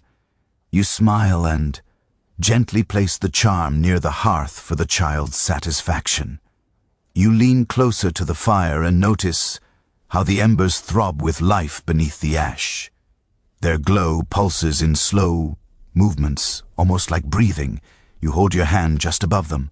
The warmth rising from the hearth is faint, but steady enough to heat fingers, enough to keep the cottage slightly above freezing through the first hours of the night. The woman tells you something commonly mentioned in studies of medieval rural life. Firewood was precious, especially in colder regions. Villagers planned their winter fuel months ahead, often gathering wood throughout the year or trading for bundles when forests grew thin. Banking the fire was not simply convenience, it was survival. Fire-starting tools were slow, tedious, and unreliable. Embers were far more dependable. You shift your weight as the man demonstrates one final step. He gently drags a thick, charred stick across the hearth floor to arrange the remaining embers into a tight cluster before covering them. The ash settles with a soft hiss. He taps the hearthstone lightly, listening for the muffled crackling beneath the ash, confirming the coals are still alive. The room begins to cool as the fire quiets. You feel it almost immediately. The difference between a living flame and a buried ember is dramatic. The air becomes heavier, colder. Sharp draughts roam the corners of the room like restless shadows. The family does not seem disturbed by this. They begin to gather their blankets, preparing for bed. But before they settle, the man takes a long iron poker and touches it to the ash in 3 spots. You watch. The gesture carries quiet reverence, almost like a prayer. He tells you it is a family habit, not a village tradition. His father believed that marking the ash in 3 places helped distribute heat more evenly beneath the layer. No one knows if it truly works, but the family has kept the ritual alive. You stand and walk around the cottage, noticing how the room cools quickly. The windows whistle softly as the wind pushes through small gaps. The floor is cold beneath your boots. You understand why. Families hurry to bed after banking the fire. The hearth no longer warms the room. Its only job now is to survive the night. As you explore further, the oldest daughter lights a tiny rushlight from the last remaining flame before it disappears under ash. The small flame flickers brightly for a moment, then steadies. The rushlight becomes their final glow for bedtime tasks. She carries it across the room, illuminating shadows that gather behind tools and baskets. She pauses near a stack of chopped firewood and tells you something people in this region often believe.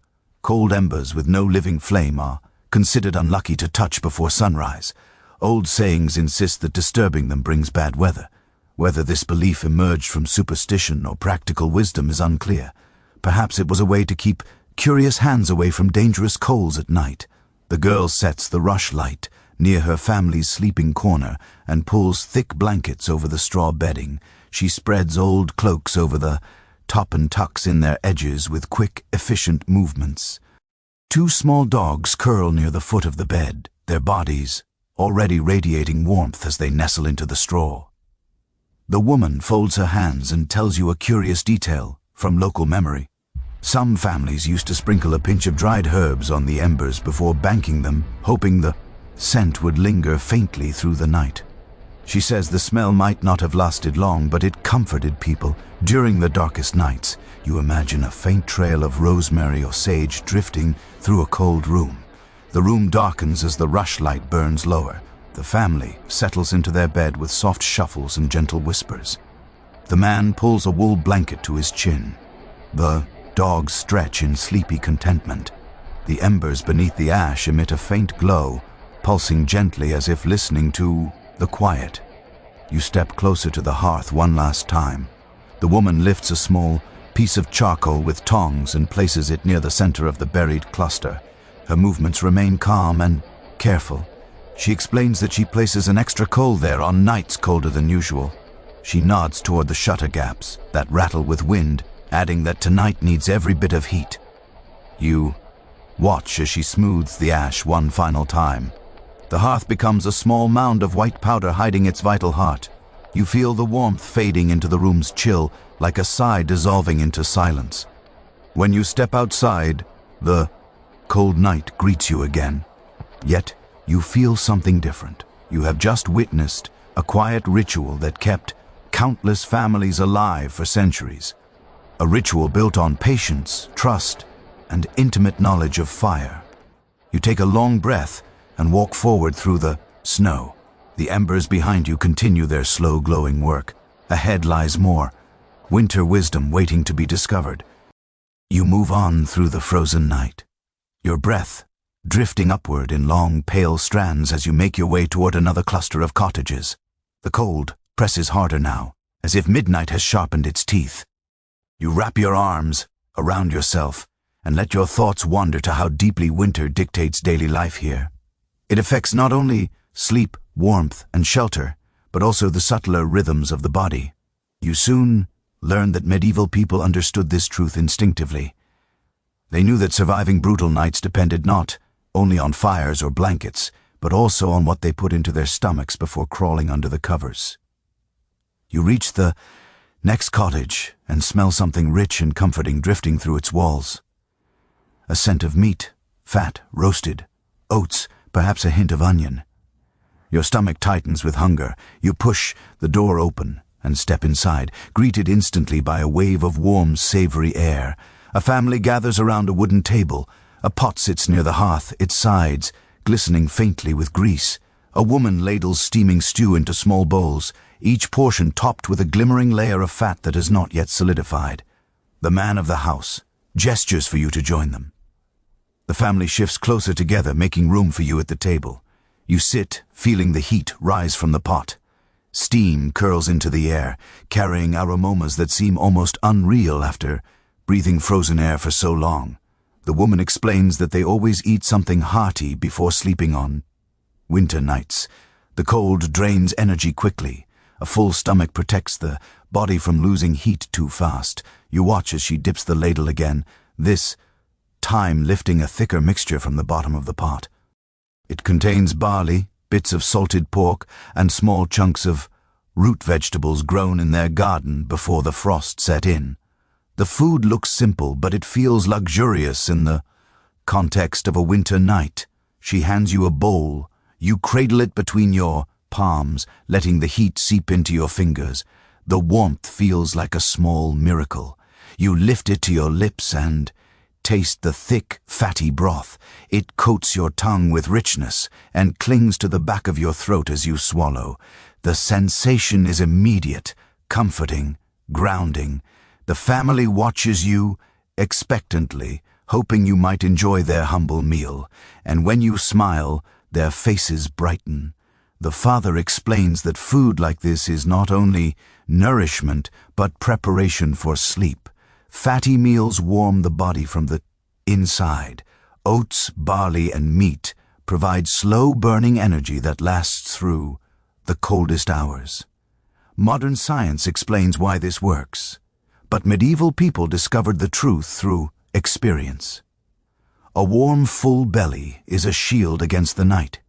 He adds that when the family is fortunate enough to have butter or sow it, they mix it into their evening pottage.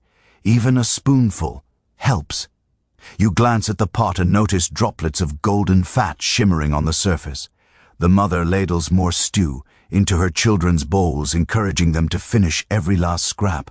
One of the older boys explains that they sometimes add dried peas to the pottage, especially on nights when the wind rattles the shutters with extra force. He leans across the table and grins, saying that peas stick to your ribs and keep you warm even if the fire dies. You laugh with him, the playful comment, blending easily with the warm atmosphere. The mother offers you a small bowl filled with something darker. When you peer inside, you see small chunks of preserved meat and a thick glaze of rendered fat. She explains that this is winter stock kept in the coldest corner of the cottage. The family eats it sparingly because it must last many nights. It tastes strong, salty, and dense with nutrients. She shares a detail that rural families often repeated among themselves. They believed that eating fatty foods before sleep made dreams more stable and restful. Whether this superstition has roots in biology or imagination does not matter. It brought comfort to people during long icy nights. As you eat, you notice a small pot near the hearth filled with something else. It simmers slowly, barely bubbling. The father explains that it is a tonic made by boiling herbs like nettle, elderberry, and ero. Some villagers drink it before bed to ward off the winter shivers. He hands you a small wooden cup. The liquid smells, sharp with herbs and faintly bitter. You take a sip. It warms your throat immediately, spreading heat into your chest. The effect feels soothing, like a soft breath unfolding inside you. A girl sitting across the table tells you that her grandmother insists this tonic keeps frost from settling too deeply into the bones. She shrugs, unsure if the old saying holds truth, but she drinks it anyway because it tastes like family tradition. Her grandmother says winter respects those who respect their food. The father nods and adds another piece of local wisdom. Heavy meals help villagers sleep longer, and long sleep helps them avoid hourly exposure to the cold. The less they have to wake for hunger, the less they must brave the freezing air inside the cottage. You remember walking into homes earlier tonight and feeling how quickly heat escapes once fires dim. A long sleep is more than rest. It is preservation. He tells you that villagers often share advice on winter diet within the community. Some families reheat leftover fat in small pots and add it to bread, or even smear it directly onto crusts to make them more sustaining. Others mix dried fruit when available into porridge to increase its warmth and sweetness. You imagine the comfort a simple bowl of warm porridge brings to children huddled in wool blankets during long nights. The mother leans in and mentions a small dispute that sometimes arises in conversations about winter practices. Some argue that eating heavy meals before bed leads to sluggish mornings. Others believe that slow mornings are worthwhile if they allow the body to survive the cold. Neither side claims victory. It is simply one of the many winter discussions that fill the dark nights. The family finishes their meal and stacks their bowls neatly. The children begin preparing their bedding, moving toward the warmest corner of the room. You help them shake out a wool blanket. As you lift it, you smell the faint aroma of herbs likely added to the fabric during washing. The scent comforts you unexpectedly. You look back at the pot on the hearth. The stew inside now thickens as it cools. The mother places a wooden lid on top to preserve whatever remains. She tells you that tomorrow morning the stew will be warmed again with fresh water, and whatever they ate tonight will strengthen the new batch. Nothing is wasted in winter. Every scrap becomes a new meal. For a moment, the room falls quiet. The fire softens into a low glow. The children curl beneath their blankets. The parents adjust the hearth tools one last time. You realize how deeply food anchors them to the season. It fuels their bodies, their sleep, their rituals, and even their stories. When you step outside again, the cold meets you with familiar force, but you feel warmer. Not because the air has changed, but because you carry the memory of heat from inside, the rich stew, the herbal tonic, the laughter, shared over dinner. These things follow you into the night like invisible embers. You walk on through the snow, feeling more grounded, more nourished, and more ready to learn how else the medieval world outsmarted winter. You leave the cottage with the rich stew still warming your stomach, and the cold outside feels slightly less cruel. Your breath trails behind you in slow plumes as you make your way toward another home. A faint fragrance drifts through the air. It is subtle, almost hidden, beneath the scent of frost and wood smoke, but it grows stronger as you approach the next cottage. The smell is sweet, earthy, and comforting. You follow it like a thread until you reach a doorway with small bunches of dried plants hanging along the lintel. Someone has tied herbs here with thin twine, their shapes crisp from winter dryness. You open the door and step inside. Warm, air perfumed with herbs wraps around you at once. The fragrance becomes fuller, rising from small bundles placed near the hearth, from bowls resting on shelves, and even from little cloth pouches tucked into pockets of the bedding. A woman stands near the fire crushing dried leaves in a wooden mortar. She looks up, wipes her hands on her apron, and invites you to come closer. You kneel beside her and inhale the blend of scents: lavender, chamomile, rosemary. Each one carries a slightly different personality, and together they create a cloud of calmness that makes you instantly relax. She explains that these herbs are not merely for pleasant smell. They help warm the body and ease the mind into restful sleep. Her voice is gentle, as though she knows these scents soothe not only the sick or exhausted, but anyone who braves the unforgiving cold outside. She takes a pinch of crushed chamomile and sprinkles it into a small cloth pouch. Then she ties the pouch shut with a practiced twist of her fingers. She hands it to you. The warmth of her hand has softened the herbs slightly, releasing an aroma that feels like soft blankets and quiet evenings. She says people tuck these pouches inside their clothes or under their pillows to help the night pass more comfortably. You examine the pouch and notice a faint, golden powder clinging to the cloth. The fragrance grows stronger as it warms in your palm. She tells you that chamomile helps relax the muscles, while lavender calms the mind and rosemary sharpens the breath on cold nights. The family believes these scents help them fall asleep faster, especially when the fire dies early and the cold presses into the house. The woman leads you to the family's sleeping area. Thick blankets lie folded at the foot of the bed, and beneath the top layer, a patchwork of tiny herb sachets is arranged neatly across the bedding. Some are tied with green thread, some with faded red string. She gently lifts one to show you how the herbs crumble slightly when pressed, releasing warm fragrances that drift into the air while people sleep. She explains a detail often mentioned in accounts of medieval household life. Herbs played a significant role in managing winter discomfort. People used them not only in cooking or healing, but also in daily routines that involved warmth and rest. She says the scent of lavender especially lingers for hours when trapped beneath blankets. The sweetness settles into the straw mattress and becomes part of the family's winter memory. A child wanders over with a small bundle of dried mint leaves. He plops them into your hand and grins mischievously. His mother laughs and tells you that mint is their little secret for nights when the air feels heavy. When crushed, it releases a sharp, energizing scent that wakes the senses, making cold nights less suffocating. The boy leans close and whispers that he sometimes hides mint under his brother's pillow to prank him. The scent startles the brother awake, and he always blames imaginary spirits. You laugh, amused by the simple mischief. In a world shaped by cold and necessity, small jokes like, "That must brighten the long nights." You move closer to the hearth. A pot sits, bubbling quietly with a mixture that smells both woody and sweet. The woman stirs it with a wooden spoon, explaining that this is an herbal brew meant for drinking before sleep. She ladles some into a cup and hands it to you.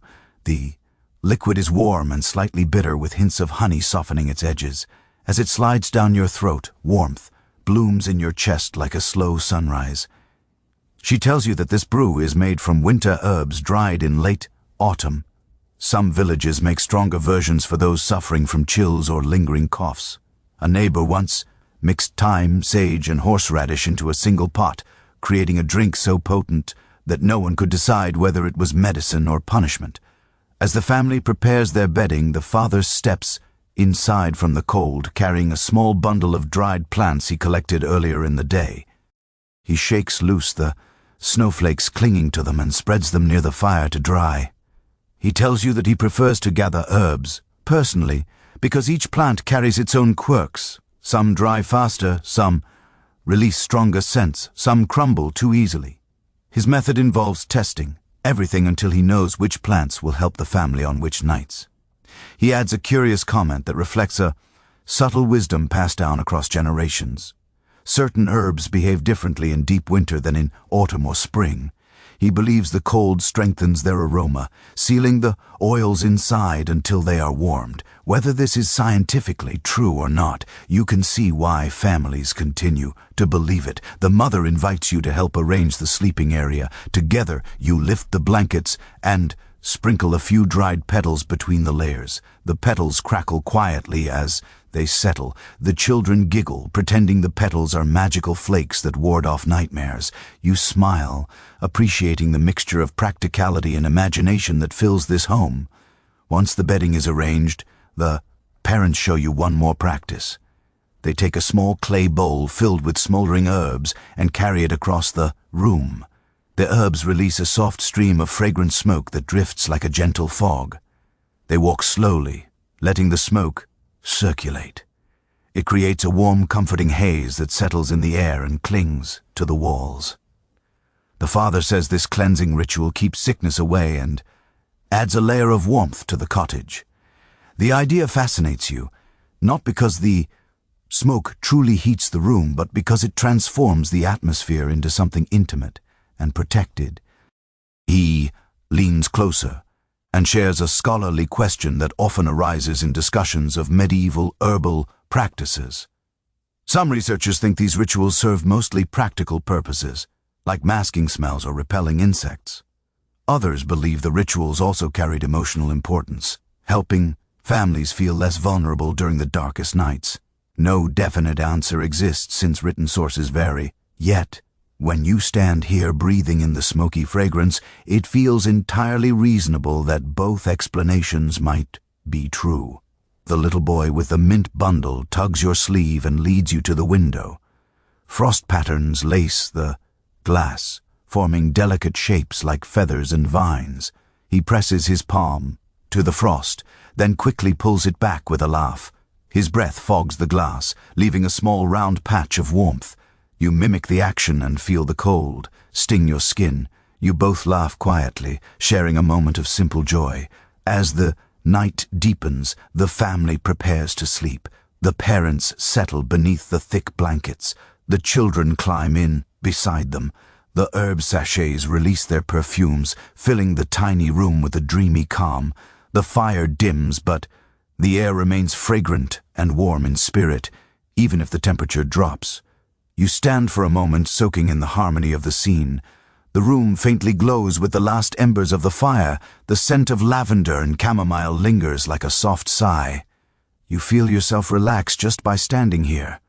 When you finally step outside again, the cold rushes to greet you, eager as always, but you carry the warmth of herbs in your senses, a warm pocket of memory that seems to shield your thoughts from the freezing air. You walk forward, ready to discover what other secrets the winter night still hides. You continue through the sleeping village with the scent of herbs still lingering in your clothing. The cold presses against you, insistent and needling, but now you understand why. Every cottage you have visited so far feels layered with its own kind of warmth. Some homes rely on straw, some on wool, some on clever architecture, others on fragrant sleep aids. Yet there is another layer of winter survival you have not seen closely, something so simple and universal that it touches Every family, regardless of wealth, the clothing they sleep in. You walk toward a modest cottage lit by a faint wavering glow. Inside, the fire is nearly gone, just a stub of light flickering like a sleepy heartbeat. The room is chilly, but not lifeless. A woman sits on a wooden stool near the hearth, holding a linen nightshirt in her lap. She sews a patch onto one shoulder using slow, careful stitches. When she notices you, she smiles with tired warmth and invites you to sit near her. The nightshirt looks worn and softened by many winters. You touch the fabric lightly. It is coarse but surprisingly pliable. Linen breathes well, she explains, and though it is not the warmest cloth on its own, it works beautifully when layered beneath wool. She lifts a thick woolen over-tunic and lays it beside the linen garment. Together, they form the sleeping outfit her husband will wear tonight. She tells you that winter night clothes are as important as blankets. Medieval people needed layers that trapped heat close to their bodies but did not suffocate them. She shakes out the woolen over-tunic, revealing faint marks where it has been stitched and restitched through the years. Threadbare patches have been reinforced with scraps of cloth. Every piece tells a story of past winters. You reach for the tunic and feel the texture between your fingers. It is heavy. The wool has a slight sheen from lanolin. Its thickness promises warmth. The woman explains that they rarely wash these garments in winter because the natural oils help repel moisture and hold heat better. She chuckles, adding that smell becomes less of a concern when survival takes center stage. Her daughter enters, the room wearing a nightcap tied neatly under her chin. The cap is made of wool, with a linen lining on the inside. She adjusts its chili and tells you the cap keeps heat from escaping the head. Without it, she wakes up cold, no matter how many blankets she uses. You nod, realizing how much body heat rises and how easily it escapes into the air without protection. The girl holds out a second cap for you to examine. The fabric is soft where it touches the forehead, but rougher on the outside. It has been mended several times. The mother says caps like this were essential even in wealthier homes. Some were decorated with embroidery or trimmed with finer fabrics, especially among the upper classes. Here, though,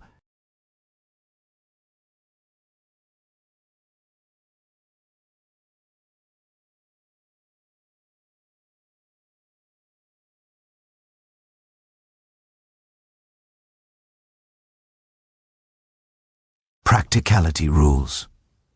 The father soon enters from a small adjoining room, pulling at the sleeves of a long linen shirt he has just put on. Over it he wears a woolen jerkin that seems almost too thick for sleep. But he tells you that nights like this demand protection from the cold.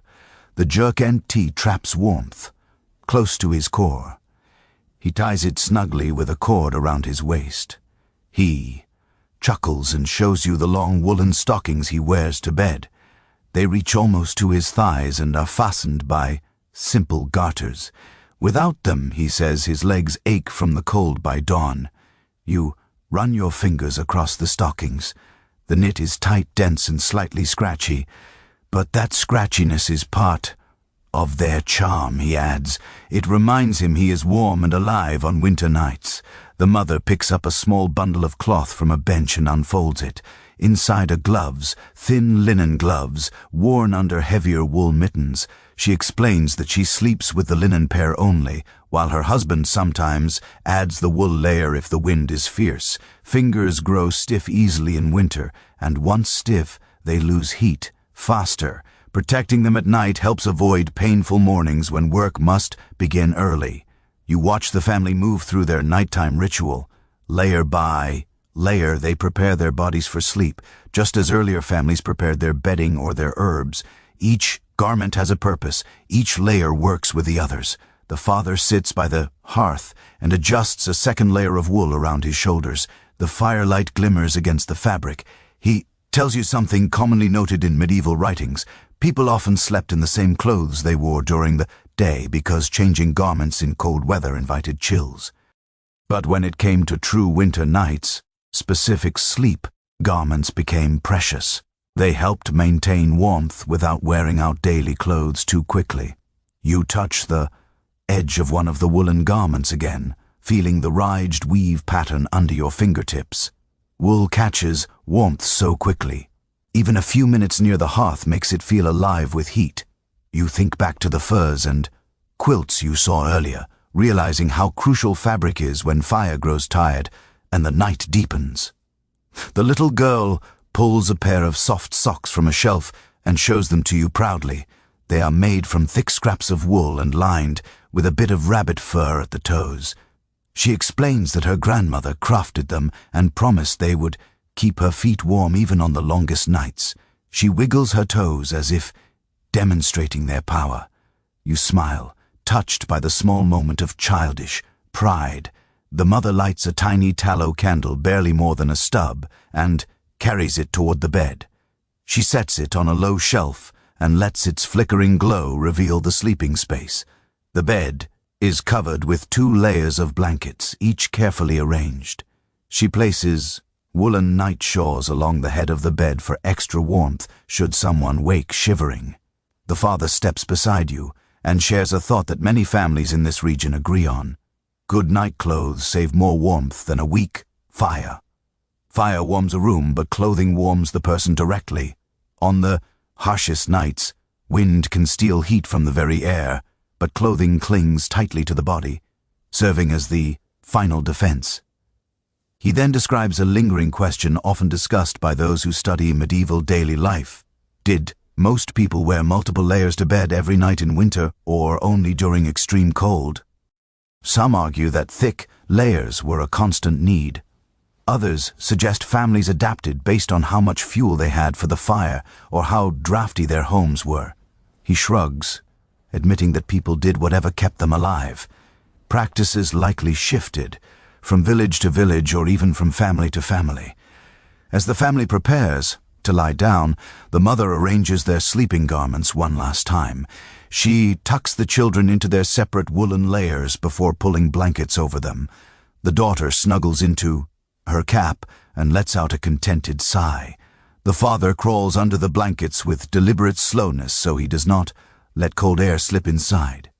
He pats the space beside him and jokes that his jerkin makes him feel like a walking furnace.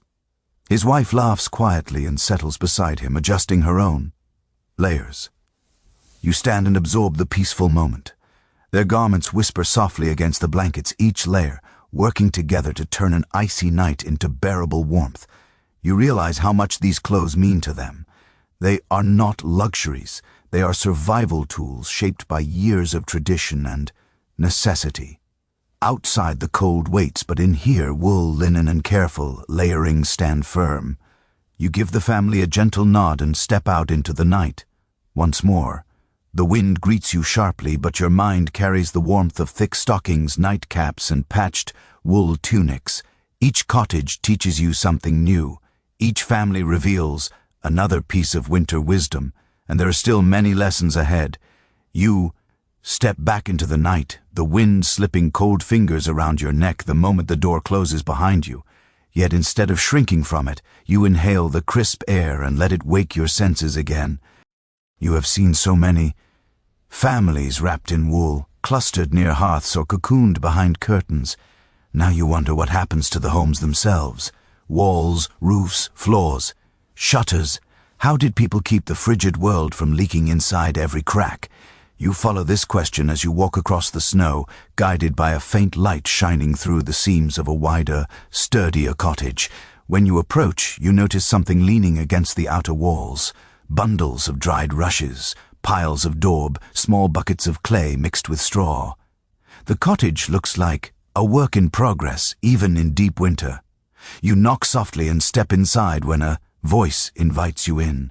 The warmth inside is faint but steady, and the air smells of fresh earth, smoke, and wool.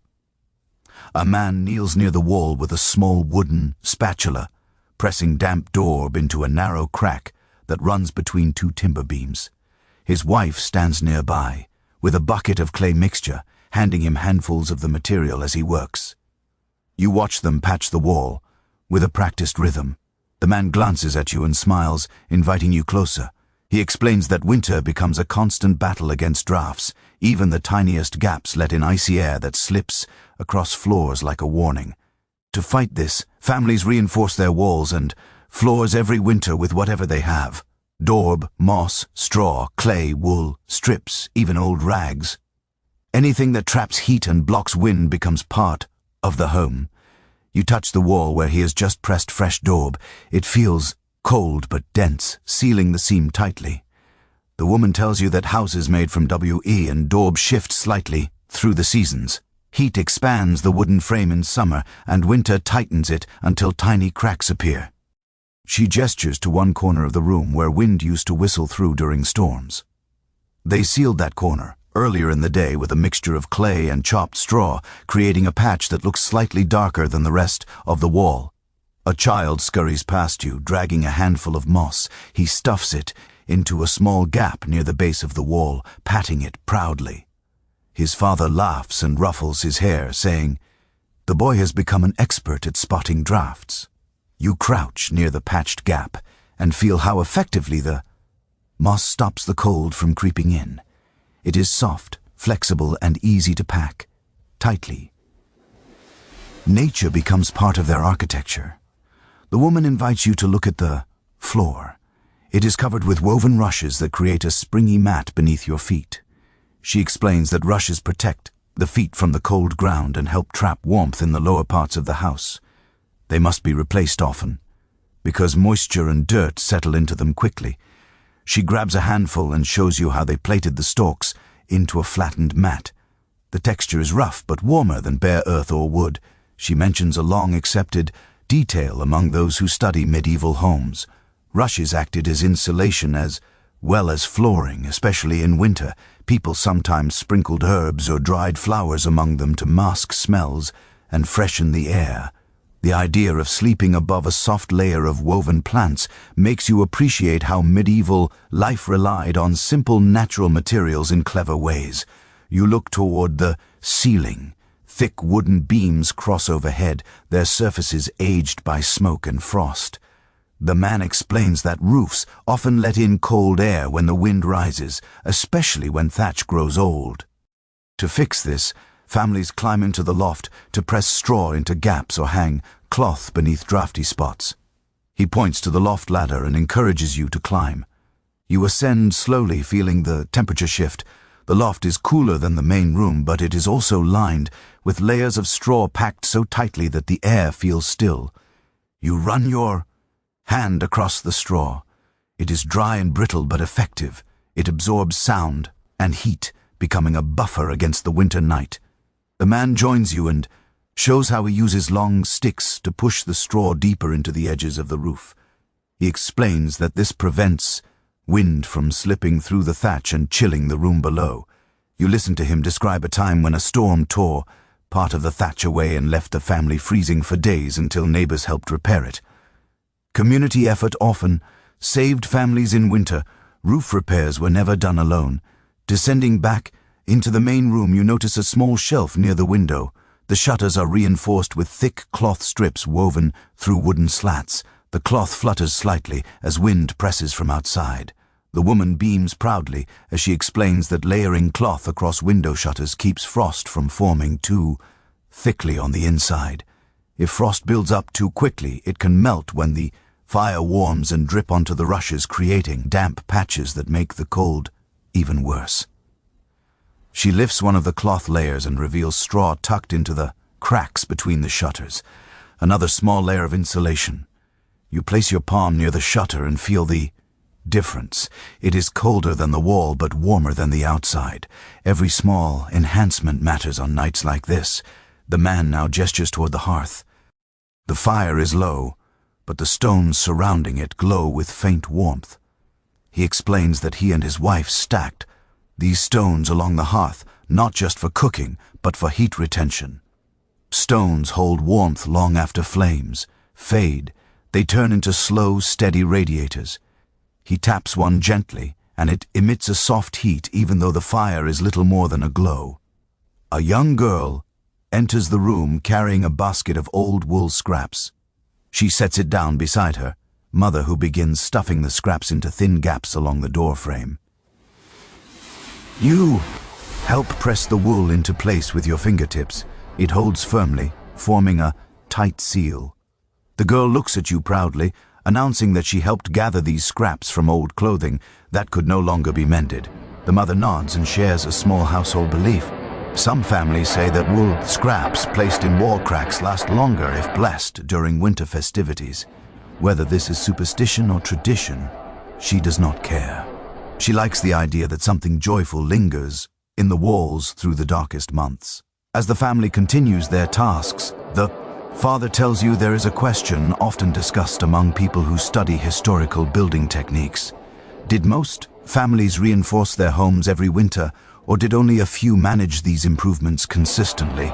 Some believe constant reinforcement was common. Others think many families lacked the materials or energy to maintain their homes this carefully.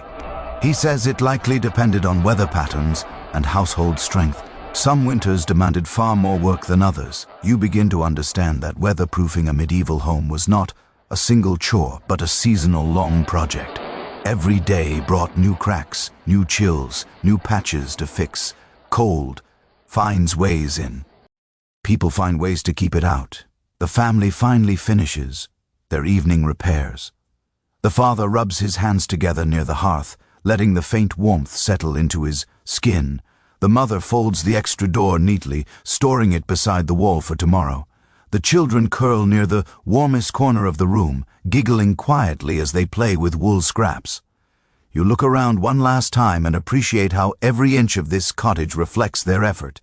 The patched walls, the stuffed shutters, the carefully placed rushes, the straw-packed loft, so many tiny defenses against the cold, none perfect on their own but powerful together.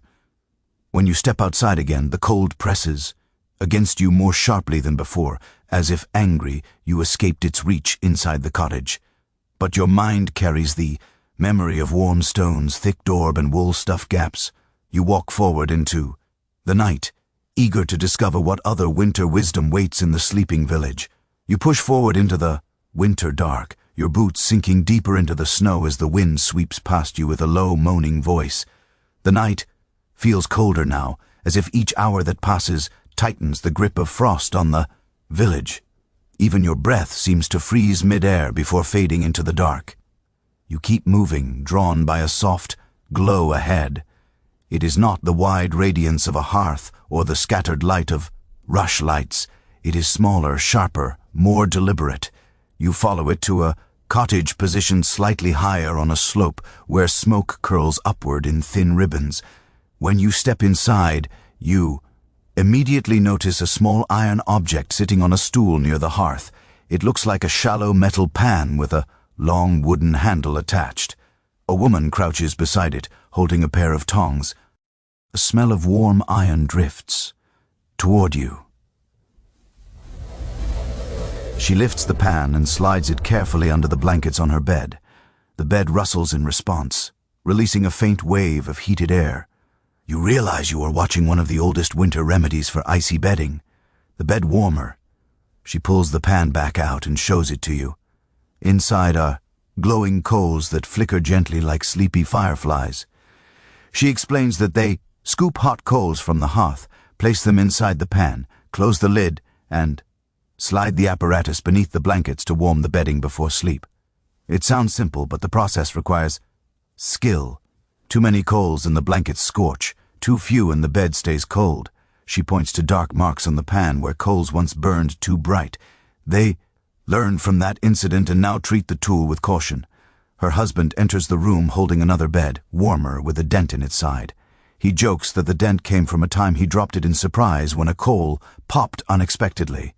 He sets the pan down and adds a fresh layer of hot embers. You watch the steam rise from the metal. The warmth feels like a small sun between your hands. The woman smiles and says that warming pans are not common in poorer households because iron is costly. Those who cannot afford one sometimes heat smooth stones instead, rolling them near the fire until they grow hot and placing them at the foot of the bed. She shows you a basket of rounded stones sitting near the hearth. They are darkened from years of heating and cooling cycles. You pick one up, carefully. It is warm, not burning, like holding a puff of sunlight. You understand why these stones became winter companions for families who lacked expensive tools. She takes one stone and wraps it in a scrap of wool cloth. The cloth protects the bed from scorching and helps keep the heat longer. She tucks the bundle into the foot of the bed, patting it gently. This small gesture adds a layer of comfort that could mean everything on nights when the fire dwindles before morning. As she works, she tells you something often noted in descriptions of medieval sleeping habits. People believed warmth at the feet helped the entire body relax into sleep more easily. Cold feet, on the other hand, were thought to disturb dreams and make the night feel longer. You imagine lying down on a winter night without any warmth near your toes. Even now, with your boots and layered clothing, your feet feel numb from the cold outside. The husband demonstrates how they move the warmer across the bed in slow motions. He slides the pan along the sheets, creating a warm path beneath the covers. The fabric rises slightly as heated air spreads. You feel tempted to slip your hand under the blanket to test the warmth, but he laughs and warns you that some spots might still be too hot. He explains a detail often mentioned in household accounts. Bed warmers must be moved constantly to avoid scorching linens. Linen is durable but vulnerable to live heat. His grandmother burned a hole clean through a treasured sheet once, leaving a perfect round mark that the family joked about for years. The couple invites you to sit on a bench near the bed while they continue warming it. The husband places the pan back on the stool for a moment and lifts a wooden frame from under the bed. He shows you that they use this frame to support thicker blankets above the warming pan when they want to heat the bed more thoroughly without pressing the hot metal directly against the fabric. You admire the practical ingenuity of the setup. As he demonstrates, he mentions a question that often comes up among people who study old domestic tools. Did most households use warming pans regularly, or were they mainly a treat for wealthier families in rural areas? Some believe warming pans were more widespread than records suggest because they passed quietly through generations. Others argue they were rare, outside of well-supplied homes. The husband shrugs. He says in this region, families used whatever method kept them alive. If one house had a tool, neighbors shared it whenever they could. You stand and walk to the hearth, drawn by the glow. The fire is low but still alive, its flames curling gently around. Charred logs. The woman kneels beside you and shows you the coal shovel they use to transfer embers to the warming pans. Its handle is wrapped in cloth to protect hands from the heat. She taps the shovel lightly and says that the process of gathering coals is almost an art. You must choose pieces that still glow but are not too fiery. Only experience teaches that balance.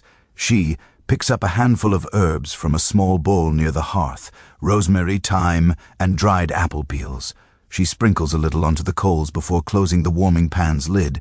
The herbs crackle subtly, releasing sweet, smoky scents. She explains that some families add herbs to make their beds smell pleasant or to create a calming atmosphere for sleep. You inhale the fragrance. It carries softness like memories of warmer months, hiding inside winter tools. The couple now work together to finish warming their bed. They rotate the pan inside the blankets, fold the quilt over it, and then move it aside to let the warmth settle. The bed looks inviting now, its woolen surface touched with gentle heat. The woman gestures for you to test the warmth with your hand. You slide your fingers between the blankets. The heat envelops you instantly. It feels like slipping into a pocket of safety carved out of the cold night. For a moment you imagine pulling the blankets up to your chin, letting the warmth cradle you while winter prowls outside. A young boy enters the room, carrying a small clay jug. He sets it near the hearth and smiles shilly at you. The jug contains warm water meant for warming hands or splashing lightly on cold faces before bed. His mother pats his hair and praises his helpfulness. You see how every family member contributes to preparing for the night. The father folds the blankets neatly, smoothing out any remaining cool patches. He tells you that while warming, pans are wonderful tools, they must be used carefully. Several winters ago, a neighbor fell asleep before removing the warmer from the bed and woke to smoke rising from his sheets. Fortunately, the fire did not spread, but the memory serves as a warning in every household. The woman echoes his caution, saying that they never let the pan stay in one spot too long. They always move it evenly and remove it at least 10 minutes before lying down. Once removed, the bed holds the warmth well enough to lull even the coldest bones into rest. The family begins preparing for sleep. The children gather on the bed, giggling softly as they poke the warm blankets with their toes. The parents smile, their faces glowing in the firelight. You watch as the ritual of warmth transforms into a moment of simple happiness. You step back and observe the whole room, the flickering fire, the worn tools, the carefully handled bed warmer, the warm stones resting by the hearth. The air feels thick with shared effort.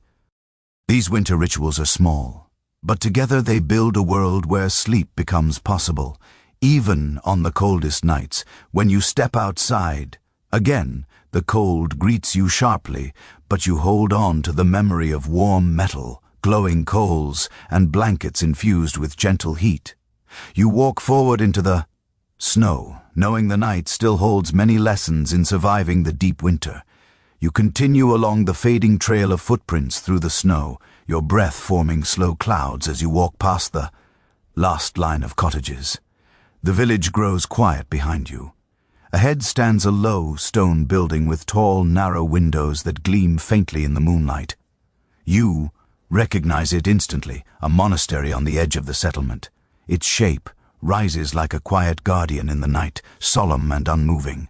You draw nearer, sensing this place will teach you something different about winter sleep. When you approach the wooden door, a soft chant drifts from within, low and steady, as if woven into the cold air. You push gently, and the hinges groan a little. Inside you step into a hall lit by a few candles whose flames flicker like thin golden threads. The stone floor chills your boots instantly. The air smells of wax, cold stone, and faint incense lingering from evening prayers.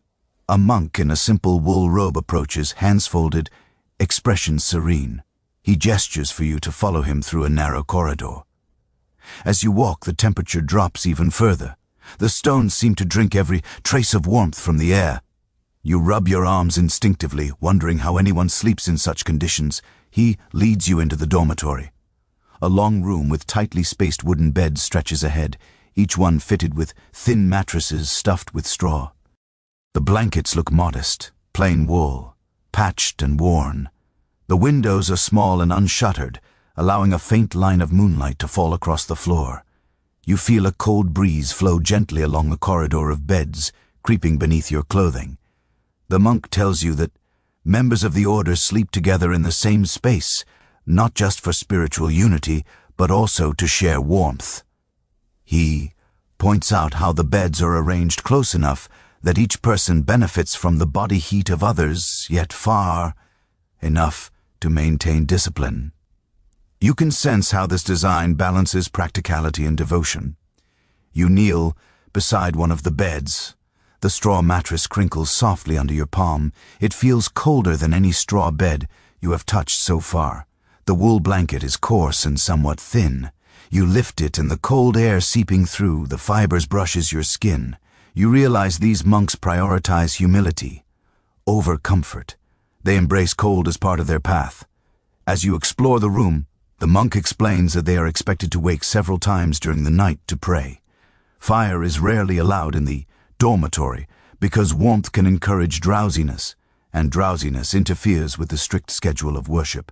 He says their discipline requires clarity of mind, even when the cold gnaw at their fingers and toes. He offers you a thoughtful detail often noted in monastic histories. Monks believed enduring physical hardship strengthened spiritual focus. Cold nights, thin clothing, and simple beds reminded them to detach from earthly pleasures. It was not merely discomfort, it was devotion in physical form. A younger monk passes by carrying a small clay cup filled with water. The surface of the water shivers lightly in the cold. He sets it beside his bed. The older monk points to it and says that on many nights the water freezes halfway through the dark hours. You imagine waking for prayer, dipping your fingers into icy water, and then returning to a bed that hardly warms your skin. The discipline required feels immense. You walk farther along the dormitory. The room is silent except for faint creaks of wood responding to the temperature. The air holds a stillness that almost vibrates. You touch a wall and feel frost forming in tiny crystals. Along the stone, it sparkles like a thin veil of stars captured indoors. A monk approaches you with a lantern. Its dim glow softens the edges of the room.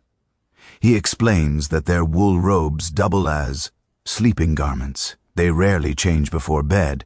Instead, they sleep in the same robes they wear during daily duties. You touch the robe fabric. It is heavy but rough, scented with smoke and earth. It has none of the softness found in wealthier households, yet it feels sturdy, built for endurance. He shares a small piece of monastery lore. During especially severe winters, monks sometimes slept with their hands tucked into their sleeves and their feet wrapped in spare cloth scraps. The scraps often came from torn habits or old prayer cloths. He chuckles quietly, admitting the practice was not elegant, but it prevented frostbite on the coldest nights. A bell chimes softly in a distant room. The monk lifts his head. He tells you the sound marks the time for a brief midnight prayer. He leads you through another corridor where the cold bites even harder. The floors grow, uneven beneath your boots, the walls narrow. Then you enter a smaller chamber where several monks kneel on the stone floor, heads bowed. Their breaths fog the air with quiet devotion. The chant that rises from their voices fills the chamber like a soft tide. You feel warmth in their voices even if the air remains cold. When the prayer ends, they stand, bow slightly and walk silently back toward the dormitory to rest again. One monk lingers and speaks to you softly. He explains something that scholars often discuss when studying monastic life. Some monasteries allowed heated rooms during extreme weather, while others insisted on cold as a spiritual test. Records vary widely. He shrugs gently, suggesting that each order shaped its rules according to belief, tradition, and local climate. He tells you his order believes winter refines his patience and strengthens resolve. He takes you to a corner where a small wooden chest sits. Inside is a bundle of herbs, mostly thyme and mint. The monks burn these herbs occasionally to freshen the dormitory and ease breathing during the night. The scent is subtle but comforting. They never use strong herbs because they could distract the senses. Everything must support, focus. You notice a few stone bricks arranged near the hearth in the adjoining common room. Unlike the cottages you visited earlier, this monastery uses the stones sparingly. The hearth burns only during communal gatherings or meals. At night, the embers are swept away, leaving the dormitory cold and quiet. The discipline humbles you. To sleep in such conditions requires strong will.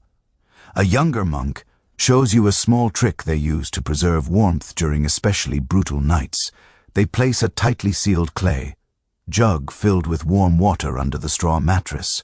The warmth cannot escape easily, so it radiates upward in a gentle glow for a short time. It is a modest comfort, but meaningful when fire and warming tools are forbidden. He laughs softly and admits that some novices try to sneak warmer clothing into bed during their first winters, only to be gently corrected by senior monks. Rules are rules. Learning to endure the cold is part of their journey. You return to the main dormitory one last time. The monks lie under their wool blankets again, breathing slowly, fitting themselves into a rhythm that must carry them through the rest of the night. Their faces look peaceful, not because they are warm, but because they have accepted their routines fully. You stand quietly near the doorway, letting the cold sink into your bones. There is something humbling in this austerity. No curtains, no warming pans, no heavy feather beds, just faith, discipline, and a shared room where each breath becomes part of a communal struggle against the night. When you finally step outside, the cold hits you sharply, almost violently, but you understand something new. Not every form of warmth in winter comes from heat. Some comes from purpose, some from structure, some from belief. You breathe deeply and walk away from the monastery, ready to learn how wanderers and travelers survive the long winter roads beyond the village. You leave the monastery behind, the cold clinging to you as though reluctant to let such silence slip away. The snow crunches beneath your boots, each step echoing in the stillness. Ahead, the land opens into darker stretches of road where no lanterns shine. A weak moon casts a faint glow over ridges of frozen earth. You imagine how many travelers once crossed these same paths during winters far harsher than tonight's, wrapped in thin cloaks and praying for shelter before frost claimed their strength. You follow the road a little farther until you spot a dim lantern swinging beside a low wooden building. Its shape is wider than a cottage and lacks the decorative touches of a manor, an inn for travelers. The smoke drifting from its chimney rises lazily, softening into the sky like a sigh. You step closer. The wooden door rattles in the wind, but warm sounds reach you through the cracks. A muffled laugh, the scrape of a bench, the clink of a mug. When you enter, a breath of warm air meets you, mixed with the sense of ale, roasted oats, and damp wool drying near the hearth. A group of travelers huddle at a long table, cloaks steaming as they thaw. Their cheeks glow red, their boots drip melted snow onto the floor, and their hands tremble with exhaustion. A few glance up at you, offering tired but friendly nods. The innkeeper approaches, wiping his hands on a worn apron. He gestures toward the fire and encourages you to warm your fingers. You make your way to the hearth, where thick logs burn with slow confidence, their flames curling upward with bright orange life. You stretch your hands toward the heat, savoring the sting of thawing skin. The innkeeper sets a clay mug beside you, hot ale flavored with a pinch of ginger. You lift it to your lips, letting the warmth spill into your chest. It brings back strength you did not know you had lost. As you drink, the innkeeper explains that travelers often stagger into his inn half-frozen during severe winters. Some arrive alone, some with animals, some in groups, drawn by whatever faint light guides them through the snow. You glance toward the far corner where a wanderer lies wrapped in a thick cloak, limbs curled tightly, face half hidden beneath frayed fabric. A small fire pot sits on the floor beside him. It is a clay pot, filled with warm embers covered with a perforated lid. The traveler uses it like a portable hearth, cradling it against his chest or setting it by his feet during sleep. The innkeeper tells you that these fire pots are precious companions on winter roads. They glow for hours, offering enough heat to keep frost from settling into bones. Curious, you kneel beside the traveler's fire pot.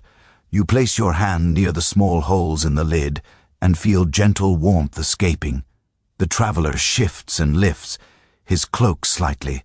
He smiles weakly and tells you he bought the pot from a merchant who claimed it would outlast 3 winters if handled well. Whether that promise is true or not, he cherishes it. It kept him alive last night when he slept in a half-collapsed barn miles from here. He explains that roadside barns and abandoned sheds often become makeshift shelters. People seek these spaces not because they are comfortable, but because they block the wind. Sometimes they share the building with animals, sometimes with strangers they meet along the road. A single roof can mean the difference between waking up stiff but alive or not waking at all. You move across the room and sit near a pair of travelers who look younger. They wear thick wool cloaks and leather boots, crusted with snow. The girl leans forward, warming her hands. The boy sits straight, warming his back against the fire. They tell you they have spent 2 nights on the road after visiting family in another village. Last night they took shelter in a ferry shed by the river. The ferrymen had long since retired for the winter, but the shed remained unlocked, and they found bundles of straw stored inside. They piled the straw into a makeshift bed, layering their cloaks on top. The girl laughs softly as she recalls how the wind rattled the shed walls until midnight. She says she pretended the noise came from spirits knocking, but in truth she was grateful for any wooden barrier between them and the night. You see the relief in her eyes now as she sits near the warm hearth of the inn. The boy adds that travelers share everything in winter, not out of generosity alone, but out of necessity: food, blankets, fire pots, information about shelter ahead. He says that on the frozen roads, kindness matters as much as skill. People trust strangers because cold makes everyone equal. The innkeeper returns carrying a tray of bread and cheese, offering you a portion. He tells you that in winter inns never refuse a traveler. Even if beds are full, there is always room near the fire. When storms trap wanderers for days, the common room becomes a temporary community of exhausted people keeping one another awake and warm with stories and shared meals. You follow him to a narrow doorway that leads to the sleeping quarter for visitors. Inside, several travelers rest on raised wooden platforms lined with straw and wrapped in blankets provided by the inn. Some snore softly, others sleep in silence, curled like cats seeking warmth. You notice something interesting. Most travelers sleep fully clothed. Cloaks remain wrapped around their bodies. Boots sit nearby, ready to be slipped on in seconds. The innkeeper explains that winter travelers rarely undress at night. They keep garments on to preserve warmth and stay prepared should they need to flee a collapsing roof or help shovel snow blocking the door. He shows you a stack of extra blankets stored in a chest. They are coarse wool, washed, rarely but dependable. He lifts one and places it over a sleeping man's shoulders. The gesture is gentle. You sense that this innkeeper has performed such acts countless times through countless winters. A young boy who works at the inn enters the room with a bucket of warm water. He places it near the sleeping platforms, explaining that travelers sometimes warm their hands or faces when they wake during cold spells. He says the bucket must stay inside the room during winter because leaving it near the door means the water will freeze within an hour. You return to the main hall as a gust of wind shakes the shutters. The innkeeper frowns and checks the door latch. The shutters rattle again, and he mutters that winter winds sometimes loosen hinges, and he must nail them tighter in the morning. You sense he has repeated this routine many times. He tells you a bit of remembered wisdom passed from one innkeeper to the next. Always bank the fire before dawn. Always keep a pot of warm ale on the hearth.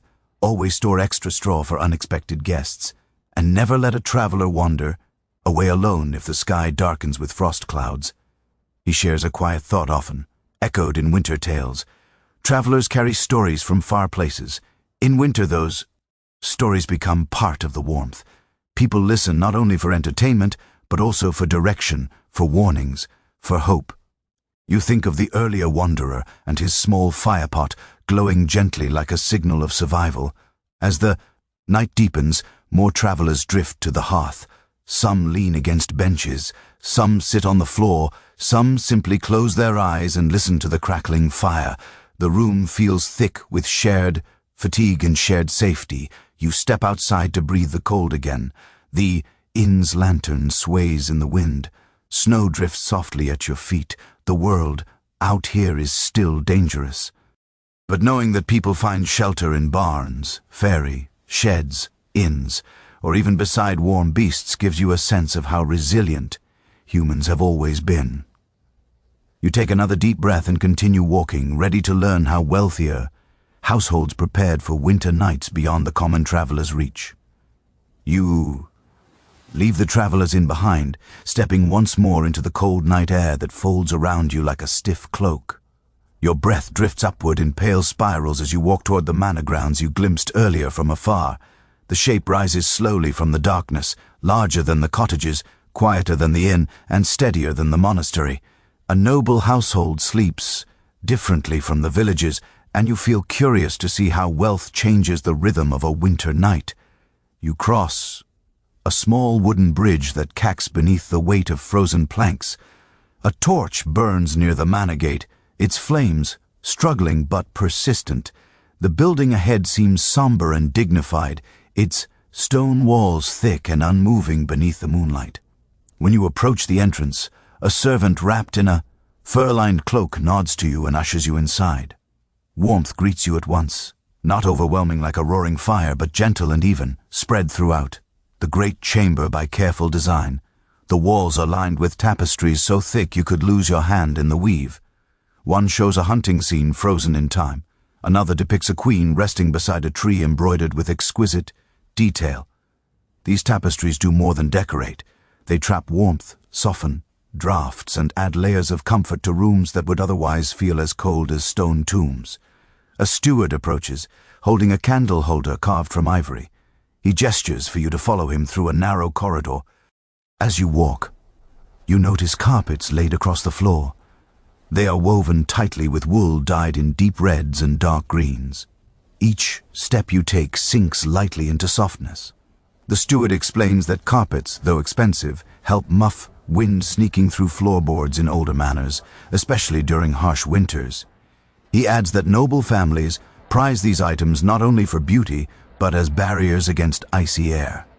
He leads you into a private chamber, warm and dim, lit by a single chandelier of candles that drip wax onto brass plates. A noble woman sits near the hearth, brushing her long hair, while a maid folds thick blankets at the foot of the bed. The chamber feels layered with luxury, soft furs draped over chairs, embroidered cushions stacked near the window, and a polished wooden chest filled with more linens. The noble woman welcomes you with a gentle nod. She sets her brush aside and gestures toward her bed, inviting you to examine it. You walk closer and notice the bed is enormous, tall as your chest with carved posts rising like pillars. Thick curtains surround it on all sides, drawn back for the moment. She explains that these bed curtains are made of heavy wool lined with fine linen. When pulled shut, they trap warmth so effectively that the air inside feels almost like a separate climate. She lifts a corner of the curtain for you to feel. The fabric is weighty, dense, and smooth, where her hand has brushed it countless times. She says that when winter howls outside, she and her husband draw the curtains around them, leaving only a narrow gap for air. She smiles as she recalls nights when the wind screamed against the shutters, but the warmth inside the curtained bed kept them untouched. You notice a fur coverlet spread across the mattress. It glows faintly in the firelight, its texture rich and deep. The noble woman tells you this fur came from foxes her grandfather hunted many seasons ago. The pelt still holds heat so well that even on bitter nights it warms quickly beneath the body. She lifts one edge and drapes it lightly across your arm. The softness surprises you. It feels alive with comfort, even after all these years. The maid beside her finishes folding woolen blankets and opens a carved wooden chest to store them. Inside the chest lie layers of linen, sheets, silk coverings, and fine quilts stitched with scenes of summer fields. The noblewoman laughs softly, saying that the summer imagery helps lift her spirits on cold nights. You imagine sleeping beneath a quilt embroidered with sunshine while winter growls outside, a psychological shield as much as a physical one. A man enters the room wearing a robe trimmed with dark fur. He carries a brass vessel shaped like a small jug. He unscrews the lid and reveals heated stones inside, glowing faintly with captured warmth. The noblewoman explains they place these stones beneath the bed frame on the coldest nights, allowing warmth to rise through the mattress. She invites you to touch the vessel. The brass radiates gentle heat. You imagine how effective this would be in a room like this, where every surface has been prepared to retain warmth. He sets the vessel under the bed and then sits near the hearth. The fire burns low but steady. The logs are thick oak, expensive and slow burning. He tells you that noble estates require careful planning to ensure enough fuel for winter. Woodcutters gather logs in warmer seasons and stack them under covered sheds. The family always reserves the best logs for nighttime fires. His voice carries a tone of responsibility rather than pride. Heat in winter is a matter of preparation, even for the wealthy. He speaks about something often noted in household accounts from noble families, tapestries, carpets, fur-lined furnishings, and thick bedding were essential tools, not mere displays of status. Their purpose was comfort and survival. Noble homes used every advantage available to soften the harshness of winter. Yet even here, cold still crept in through cracks in stone walls and window frames. The noble woman pours a small drink from a clay pot resting by the hearth. She offers some to you. It is warm spiced wine flavored with cloves and cinnamon. The warmth spreads through your throat and into your chest like an ember. She tells you the drink helps relax the body before sleep. Spice is precious but healing, especially in winter. She takes a sip herself, closing her eyes briefly as the warmth settles into her bones. Her husband tells you that scholars sometimes debate how warm noble houses truly were in winter. Some argue these great chambers remained cold despite tapestries and fires. Others believe that with enough fuel, bedding, and heavy fabrics, noble families managed to create genuine warmth. He shrugs lightly. He says that even in luxury there are nights when the wind sneaks its fingers through every gap and all you can do is curl deeper under the blankets. The servant returns carrying a warming cloth soaked in herbal water. He places it across the nobleman's feet before the couple climbs into bed. The cloth releases steam carrying scents of rosemary and juniper. The noble woman explains that warming the feet helps the entire body relax, echoing what villagers believe as well. As the hour grows late, the couple prepares to sleep.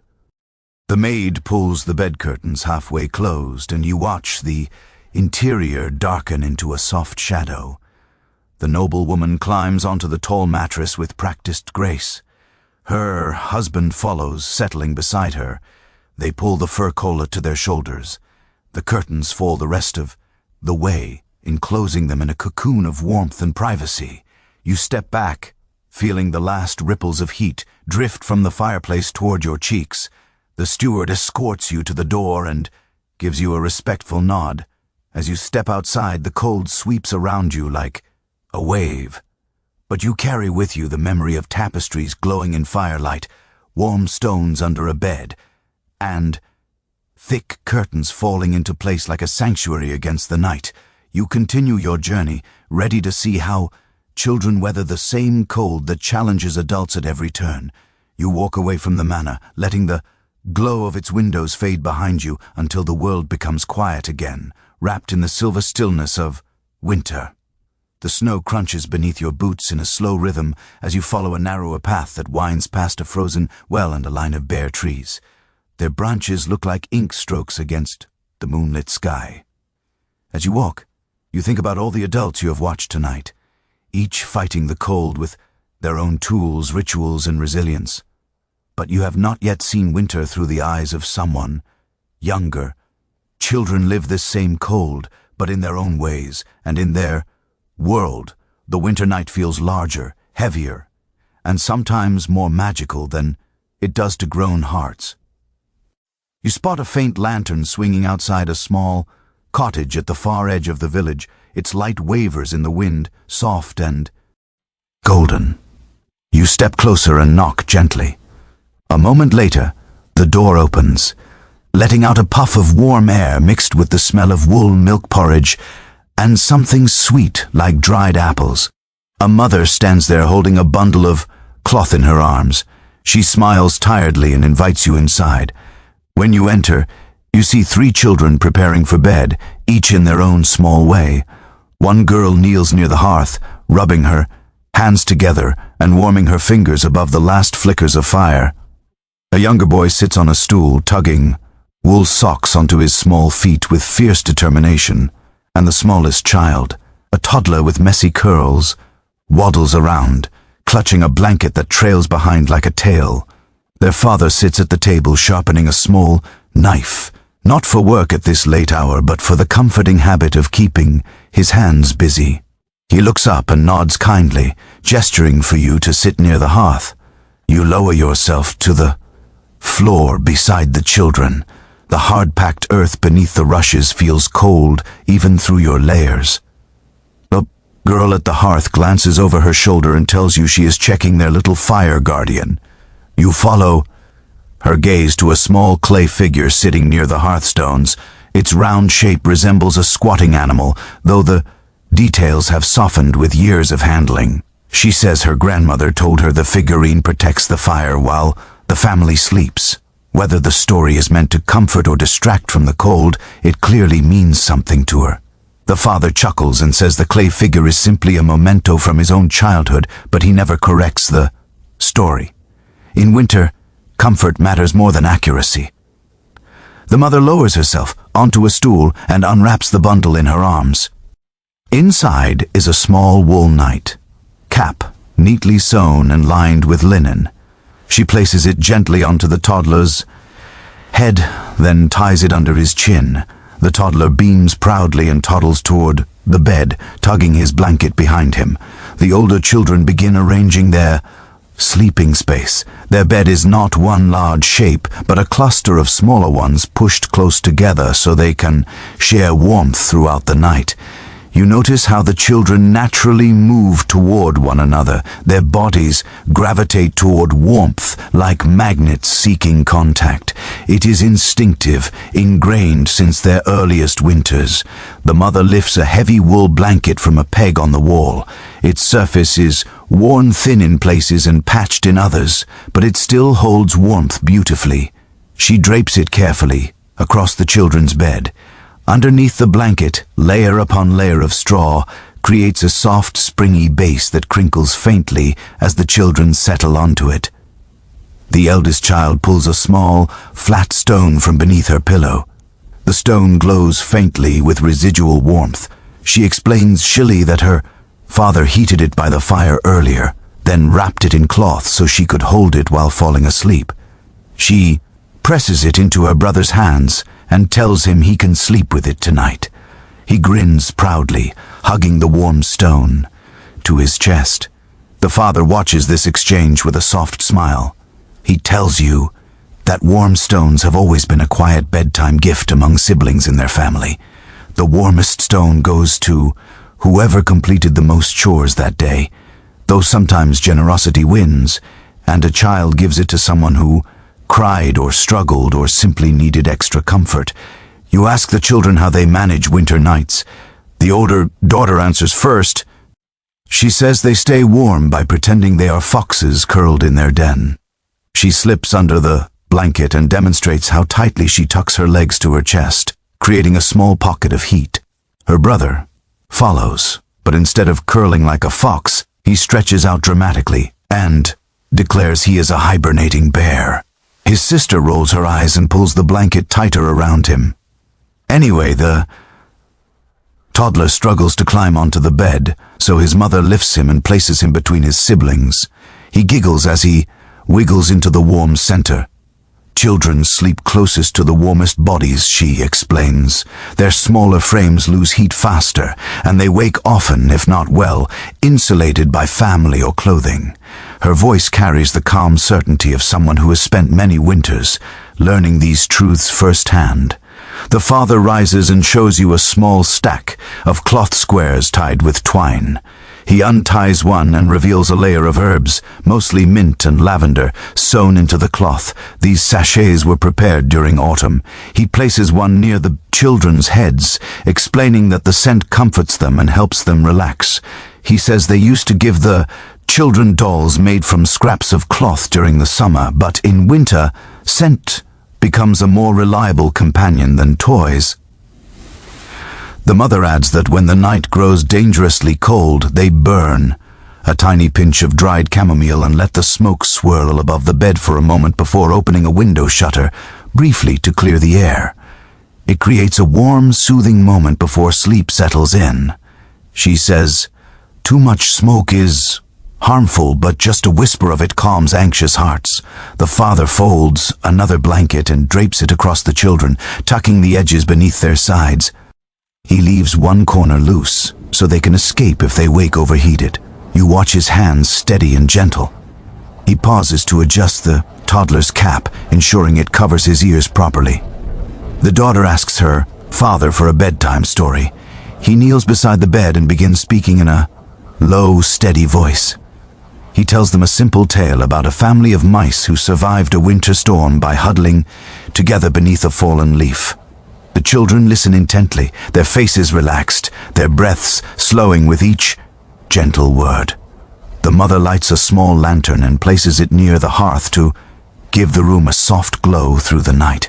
She says that children fear total darkness more than cold, so she leaves a faint light burning until the fire is low enough that the embers alone can guide wandering eyes.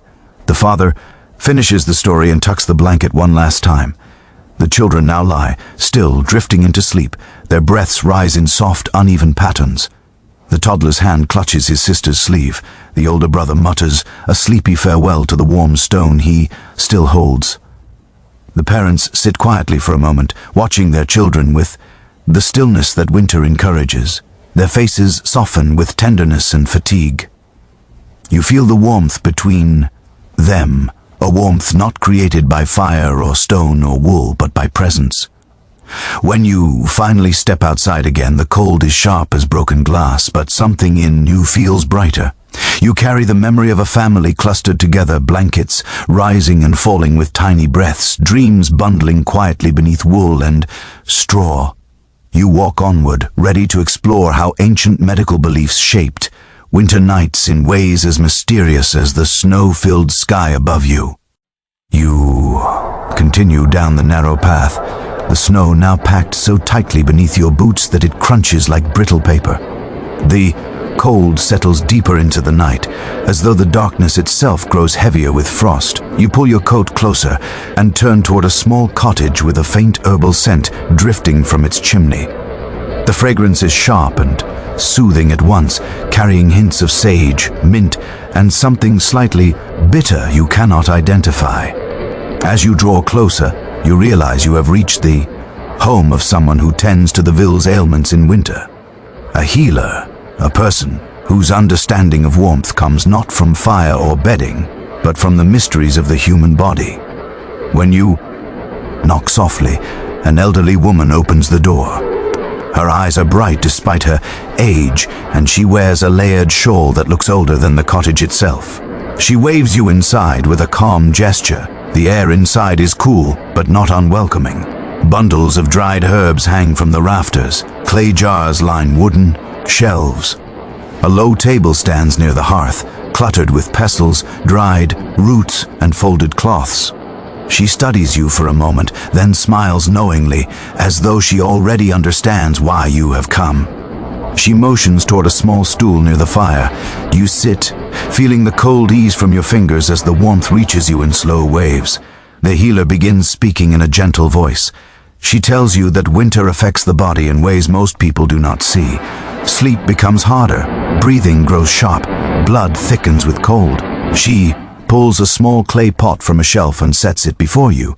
Inside lies a mixture of crushed herbs and something that looks like coiled bark. She lifts a pinch to your nose. The scent burns slightly, clearing your sinuses in a single breath. She explains that medieval healers believed winter cold imbalanced the body's inner forces, making people sluggish, melancholic, or restless at night. To counter these effects, they relied on warming herbs, stimulating drinks, or practices meant to restore equilibrium. Some ideas came from experience. Others came from what she calls the old books, worn manuscripts passed down from healer to healer. She walks to her table, picks up a small cloth pouch, and hands it to you. When you open it, you find dark brown pieces of dried ginger. She says, "Ginger warms the stomach and makes sleep deeper, especially after days spent in freezing fields." She points to a pot, simmering on the hearth. A warm ginger drink rests inside. She pours a cup and hands it to you. The heat spreads inside your chest like a slow-burning coal. A boy enters the cottage, shivering and red-faced. The healer guides him to sit near the fire. His mother follows, explaining that he has been coughing through the night. The healer listens carefully, places her palm near his forehead and nods. She gathers a small bundle of thyme and mint from the rafters, crushes them between her hands, and drops them into a steaming bowl of water. Steam rises in fragrant clouds. She instructs the boy to breathe in slowly. As he leans forward, his shoulders relax and his breath steadies. You can almost see the warmth seeping into his lungs. His mother watches anxiously, then relaxes when his cough softens to a faint rattle. The healer turns back to you and says that warm air and steady breath are essential to surviving winter nights. She tells you something often mentioned in medieval medical writings. Cold air was believed to weaken the spirit and cloud the mind. A person who inhaled too much cold could fall into troubled sleep filled with unsettling dreams. Warming herbs and thick drinks serve not just physical needs but spiritual ones. She moves to a shelf and pulls down a small book made of thin, brittle parchment. She flips through pages filled with faint ink drawings, plants, stars, diagrams of bodies.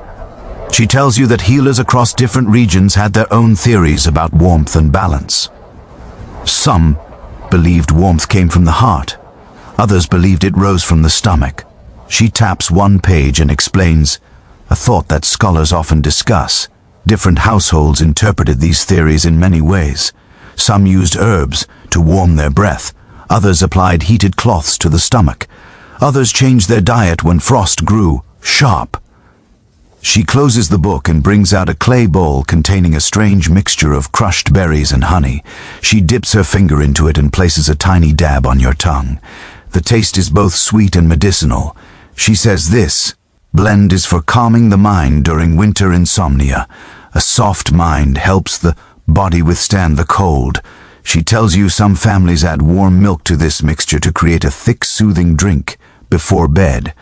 As she speaks, you notice a clay vessel resting beside the hearth. It is filled with hot sand. The healer presses her hands into the sand slowly. She explains that heated sand retains warmth longer than stones or water in winter. When wrapped in cloth and placed near the feet, it can help children fall asleep faster. She shows you several cloth bundles prepared for families to pick up tomorrow morning. Each bundle smells faintly of sage. She pauses and shares a fragment of winter law passed to her by her mother. It is said that a warm stomach invites peaceful dreams, while a cold stomach invites dreams that wander. The idea is not scientific, but it feels rooted in something real, the body seeking comfort in the quiet hours of the night. The boy who came earlier yawns, no longer coughing. His mother thanks the healer with deep relief before wrapping him in a thick cloak and leaving quietly. The healer watches them go, her face gentle. She turns back to you and says that winter turns healers into guardians of both body and spirit. She laughs softly, saying she often sleeps very little during the coldest nights because someone always needs a warm drink or a cloth soaked in herbs.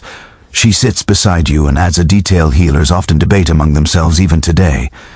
Some argue that medieval winter remedies came mostly from simple observation and instinct. Others believe they were influenced heavily by classical medical theory about balancing bodily humors. She shrugs and says that whatever the truth is, what matters is that people survived, families grew, and winter passed each year. She hands you one more item before you leave, a tiny cloth pouch filled with rosemary and dried apple peel. She tells you to hold it to your chest before sleeping. She says the scent remembers summer, even in the heart of winter. You smile, pocket the pouch, and stand slowly. When you step outside, the healer closes the door, gently. The cold sweeps around you again, but now the air carries a faint promise of warmth from the herbs inside your coat. You breathe deeply, letting the scents mingle with the night air. You turn toward the next path, ready to discover how the long winter darkness shapes dreams and fears in the quiet medieval mind. You leave the healer's cottage with the small rosemary pouch warming your palm, its scent clinging to your fingers like a soft memory of summer. The cold greets you instantly, brushing your cheeks with a sharp sting. You exhale slowly and watch the vapor drift like thin, ghostly ribbons. The village is nearly silent now. Chimneys no longer send up steady plumes. Fires have been banked, windows dim. Only the moon and the icy air keep you company as you follow a narrow path that curves behind several cottages. You walk until the houses thin out, revealing a small meadow beyond the last row of fences. Snow blankets everything, transforming the world into a pale, silent sea. The distant tree forms a jagged silhouette beneath the sky. As you stand in the open, a strange feeling settles over you, a sense of watching, of waiting, the kind of stillness that invites thoughts you would ignore during daylight. Winter nights heighten the imagination. In a world without lanterns or streetlights, the darkness itself becomes a character. You follow the path back toward the cottages and approach one with a faint glow pulsing like a heartbeat inside. When you enter, you expect warmth, but the air has grown cold. The fire has completely died. Only a weak ember glows like a tired eye beneath the ash. A family lies sleeping under thick blankets, their breaths rising in small clouds. But one person is awake. A teenage girl sits near the bed, wrapped in a shawl, staring at the shuttered window with wide, unblinking eyes. She nearly startles when you step quietly inside, then relaxes and gestures for you to join her. She whispers that she cannot sleep, not because of the cold, but because winter nights always bring strange dreams. She hugs her knees closer and whispers again that dreams feel different in winter. Heavier, slower, more vivid, as if frost touches the mind the same way it touches the earth. You sit beside her and listen. She tells you she dreamed earlier of walking through the snow and hearing footsteps behind her, though no one was there. She dreamed of distant voices calling her name through a thick mist. Dreams like these frighten her, yet she has them every winter. She says her grandmother used to call them winter wanderings of the mind. The girl leans closer and says quietly that in this village people believe winter dreams come from the darkness slipping through the cracks at night. When the fire dies and the cold grows too bold, dreams walk through the room like visitors. She points toward the shutter. Frost curls across the edges, forming delicate, branching patterns. She says the people here believe that frost carries quiet stories with it, shaping what the mind sees while asleep. Her mother suddenly stirs in her sleep and mutters something. The girl watches her, carefully, explaining that sleep-talking becomes more common when nights grow brutally cold. You can tell from her expression that she takes these moments seriously. The father lies on the far side of the bed. His brow furrows as if he is trapped in a deep dream. The girl says he dreams of wolves every winter. Not frightening wolves, but silent ones standing in the snow and staring at him, as though trying to deliver a message. She says he never dreams of wolves in summer, only when frost covers the fields. She turns back to you with earnest intensity and tells you an idea, often murmured among older villages. Long winter nights were thought to open a thin space between the waking world and the world of dreams. Not a dangerous space, but a permeable one, a place where old memories, fears, and hopes drifted freely.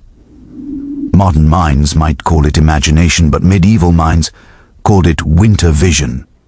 The girl gets up and urges you to follow her. She tiptoes to the opposite corner of the room and lifts a small wooden box from a shelf. Inside are tiny objects, pebbles, dried herbs, feathers, 2 shells, and a tiny carved wooden figure of a bird. She says these items help her sleep through winter when dreams grow too vivid. She places each object before you. The pebbles, she says, are for grounding the mind, the herbs for calming the breath, the shells for listening to the quiet inside herself, the feathers for lifting fear from her heart. Whether these beliefs are symbolic or practical, you sense they serve the same purpose as a warm blanket or soothing drink. They guide the mind through the icy hours. She takes the wooden bird and explains that her great-grandmother carved it for her. It is meant to guard her dreams, though not by chasing bad visions away. Instead, it lures gentle dreams into the room, encouraging thoughts of springtime fields and warm breezes. She presses the bird to her chest and inhales deeply, then sets it carefully beside her pillow. You notice a piece of parchment tucked inside the wooden box. She unfolds it with pride. It contains faint handwriting describing winter dream interpretations. She points to a line about wandering through snow in dreams, saying it symbolizes feeling unprepared for the future. Another line speaks of hearing voices in winter dreams, meaning the mind is seeking company in long loneliness.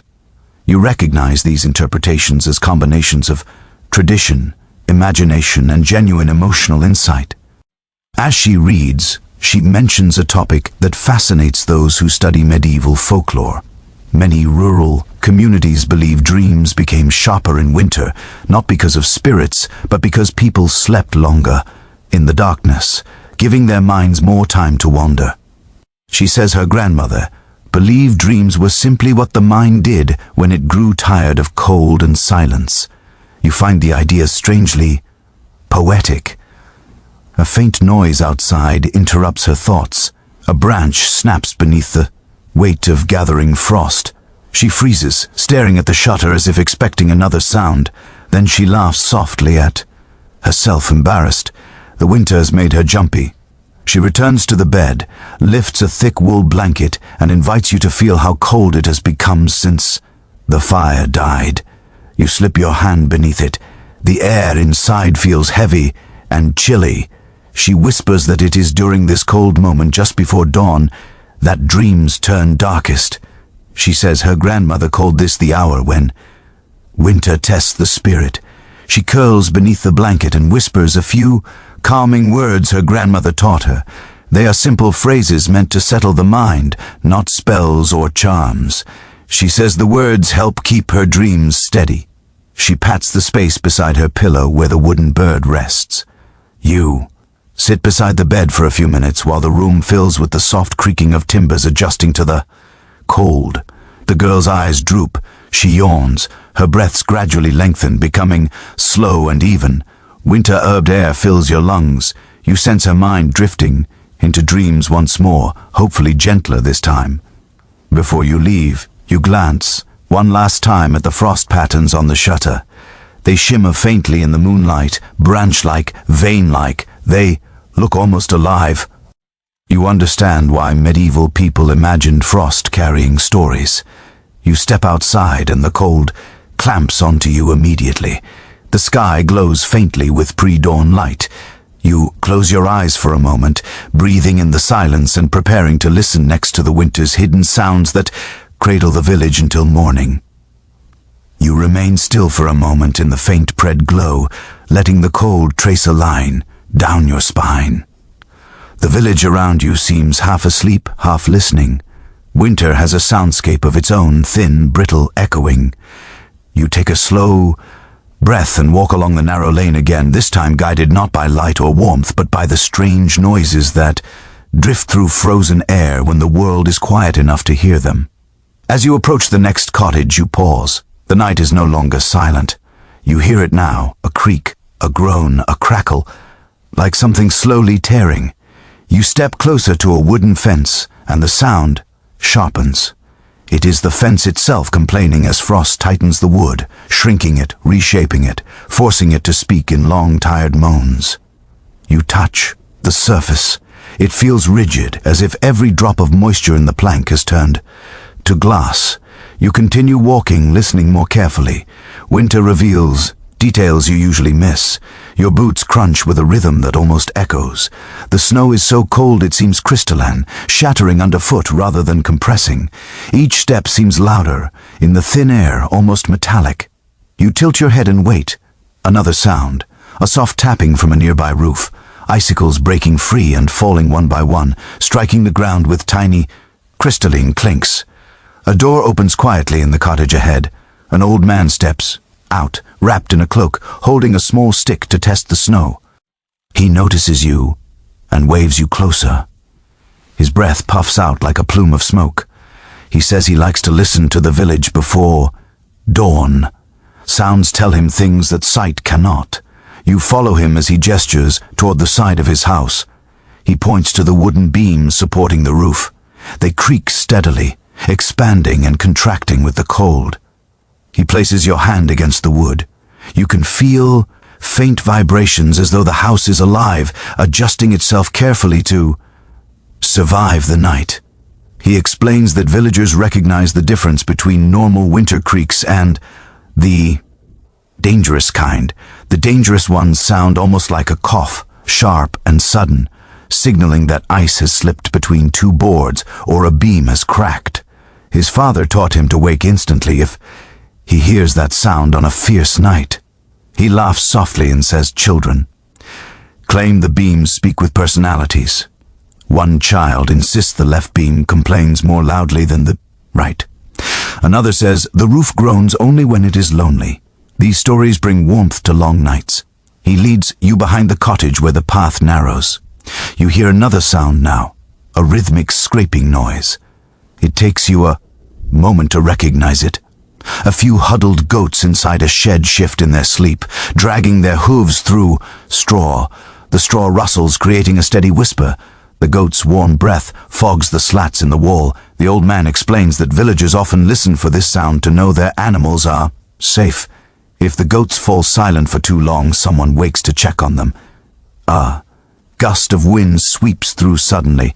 It carries a lonely whistle as it snakes between the cottages. The sound rises and falls like a sad flute. The old man closes his eyes to listen. He says, "Winter winds always arrive with stories. Some bring warnings of storms. Others bring balmy weather behind them." He claims he can tell the difference by the pitch of the whistle, though he admits he may simply be imagining patterns after so many winters. You walk with him back toward the main lane. A crow's somewhere overhead. It's called sharp and hollow. It echoes strangely in the cold, as though bouncing off invisible walls. The man tells you, and animals behave differently in winter nights. Crows call less often, owls grow quieter, dogs bark at things they barely see, and horses stamp their feet just to feel blood warming in their legs. He invites you inside his cottage, where his wife sits near a dim hearth. She holds her hands over the weak light, listening intently. She tells you she has always heard more in the winter darkness than in summer nights. She claims winter amplifies sound. It strips away background noise until even the faintest whisper becomes clear. As she speaks, you notice a sound outside, a distant crack, deep and resonant. The couple both pause. You stare toward the window as the old man listens carefully. Then he relaxes. He says it is only the river, freezing more deeply. Thickening ice expands and splits, creating echoes that travel across the village like muted thunder. You imagine the dark river winding beyond the cottages, slowly turning solid, calling out through the night. The woman smiles and tells you another sound to listen for. Frost cracking on the thatched roofs at dawn. She says it always begins very faintly, a soft pin-prick noise here and there, before turning into a chorus of tiny cracks as sunlight begins to brush the edges of the roofs. She calls it the morning applause of winter. You imagine waking to that sound, not knowing whether to feel comforted or unsettled. She asks you to step near the window. You do. The frost patterns shiver slightly when a small vibration passes through the wall. She explains that frost itself can make noise. When temperatures drop sharply, frost crystals expand suddenly, creating faint popping sounds that blend into the air, like tiny sighs. Her husband sits on a bench and points at the low shelf behind the hearth. A wooden bowl sits there filled with dried beans.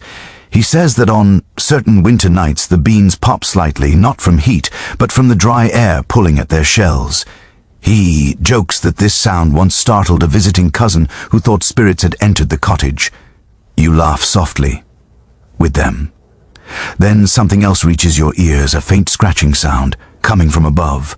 You glance upward. The man explains that it is likely a dormouse or a winter bird fluttering in the rafters. In winter, all creatures search for warmth. Even mice and birds move closer to human homes. The sound is gentle, barely noticeable unless the house is silent. Tonight, it sounds like a tiny heartbeat above you. The couple shares one more detail often discussed in winter stories. Some villagers believe certain night sounds carry messages. The crack of a distant tree branch might foretell a storm. The sudden silence of animals might hint at approaching danger. The hum of wind beneath a door might signal a change in weather by morning. These beliefs weave together practical awareness and imagination, helping people feel connected to the night rather than threatened by it. As the first pale light of dawn touches the edges of the frost-covered shutters, you step outside. The air has grown even colder, as if dawn squeezes the last breath of warmth from the world before giving it back. A thin crackling noise rises from roofs all around you. The woman was right. The frost is waking with the sun, breaking gently like tiny shards of glass. You close your eyes and listen. Wind, frost, wood, animals, water beneath ice. The breathing of sleeping households winter nights speak, and now you understand their language a little better. You exhale slowly, letting the soundscape fade. Then you begin walking again, sensing that the next cottage will show you what happens when the night becomes too cold. Even for all the rituals and tricks you have seen so far, you leave the old couple's cottage behind and step into the thinning night. Dawn is close, yet the cold deepens as if winter wishes to make one final point. Your breath turns into heavy mist. The sky grows a shade lighter, but the air grows sharper. You follow a narrow lane that dips between two cottages and leads toward the lowest part of the village. Here the cold settles with particular cruelty. Frost clings to the ground in thick layers, and even your footsteps echo more sharply, as if the frozen earth itself has become brittle. You soon notice a cottage with no smoke, rising from its chimney. Its shutters are tightly closed, and a thin crust of frost clings to the frame of the door. Something inside feels still too. You step closer, lift the latch gently, and slip inside. The cottage is dark except for the faintest gray light slipping under the door. The air is icy, so cold that you can see the condensation of each breath drifting slowly to the floor. The fire in the hearth has died, completely. No embers glow beneath the ashes. The family inside lies awake, bundled in blankets so thick and layered that they look like mounds of fabric rather than people. Their faces peek out, with red noses and trembling chins. The mother whispers a greeting, her voice weak from shivering. She explains that the windstorm last night killed their fire before they could bank it. Too much. Smoke blew back through the chimney, forcing them to let the flames die. They planned to relight it at dawn, but the cold overwhelmed them. You can see the effort it takes for her to speak. Every word escapes as a cloud. Her husband lifts his head, teeth chattering as he tries to smile. He tells you that when fire fails, families must turn to whatever they have left. They gathered every blanket they own. They covered the shutters with spare wool. They stuffed straw into the gaps near the door. They kept their children pressed close against them through the night. You kneel beside the bundled family. Their body heat radiates faintly, but the air steals it quickly. The youngest child peeks from under a blanket, cheeks pale and lips tinted blue. He holds a small wool glove in his hand, clutching it like a talisman. His sister rests behind him, rubbing her hands together beneath the covers to keep her fingers from stiffening. The mother shifts slightly and reveals a clay jar wrapped tightly in cloth. She pulls back the layer and shows you warm coals inside. They glow faintly, no brighter than fireflies. You raise your eyebrows, surprised that they still emit warmth. She explains that her husband kept a few embers alive in the jar, protecting them with a metal lid and layers of cloth. It is not enough to heat the room, but enough to help them relight the fire once their bodies can bear the cold. This small ember jar feels like the last defense against a night that nearly claimed their strength. The father admits he almost dropped it when his hands grew numb. He laughs weakly, saying he has never felt so terrified of losing a single handful of coals. The mother pulls the blankets closer and shares a detail many villagers whisper about during harsh winters. When fire fails, the cold becomes something alive, not metaphorically, but in their perception. A force that prowls the house, seeking weak places. She says the cold moves across the floor like an invisible fog, creeping beneath blankets and settling on the chest. It sits there, heavy and patient, testing the body's resolve. You feel a wave of stillness wash over the room. Even the creaking of the walls has softened under the weight of frost. The father says that nights like this make people reconsider every habit, why they place the bed where they do, why they gather herbs, why they store warm stones next to the hearth. One error, one forgotten ember, one broken shutter, and the cold takes control. He moves his hand toward a small wooden stool near the bed. On it lies a flat stone wrapped in cloth. He unwraps it slowly and touches it with his fingers. The stone is cold now, but earlier in the night it held enough warmth to comfort their little boy. They heated it by the fire before the storm. Shut the chimney. He places it back onto the stool with a sigh. The mother confesses something quietly. She says that when the fire dies completely, fear grows faster than frost. Fear that the night will not end. Fear that the children will not wake enough to move. Fear that frost will form on their blankets or that their breaths will turn shallow. These moments make dawn feel impossibly far away. You glance toward the shuttered window. Frost spreads across the wood, forming thick white lines that look almost like veins. The Cold hums softly behind it. The father points to a dark patch near the bottom of the wall where cold air seeps inside. He stuffed the gap with straw hours ago, but the wind forced it loose again. He says he will repair it once the light grows stronger. His voice cracks as he speaks. You see how exhausted he is. The older child speaks softly from beneath the blankets. She says she kept their puppy tucked under the covers all night to stay warm, but the puppy wriggled free and hid beneath the table. You look there and see a tiny shape, curled in a tight ball, shivering gently. You scoop it up and return it to the girl who wraps it under the blanket and holds it close. The mother nods gratefully. She explains that animals often panic when fire disappears. They can sense the change in the air.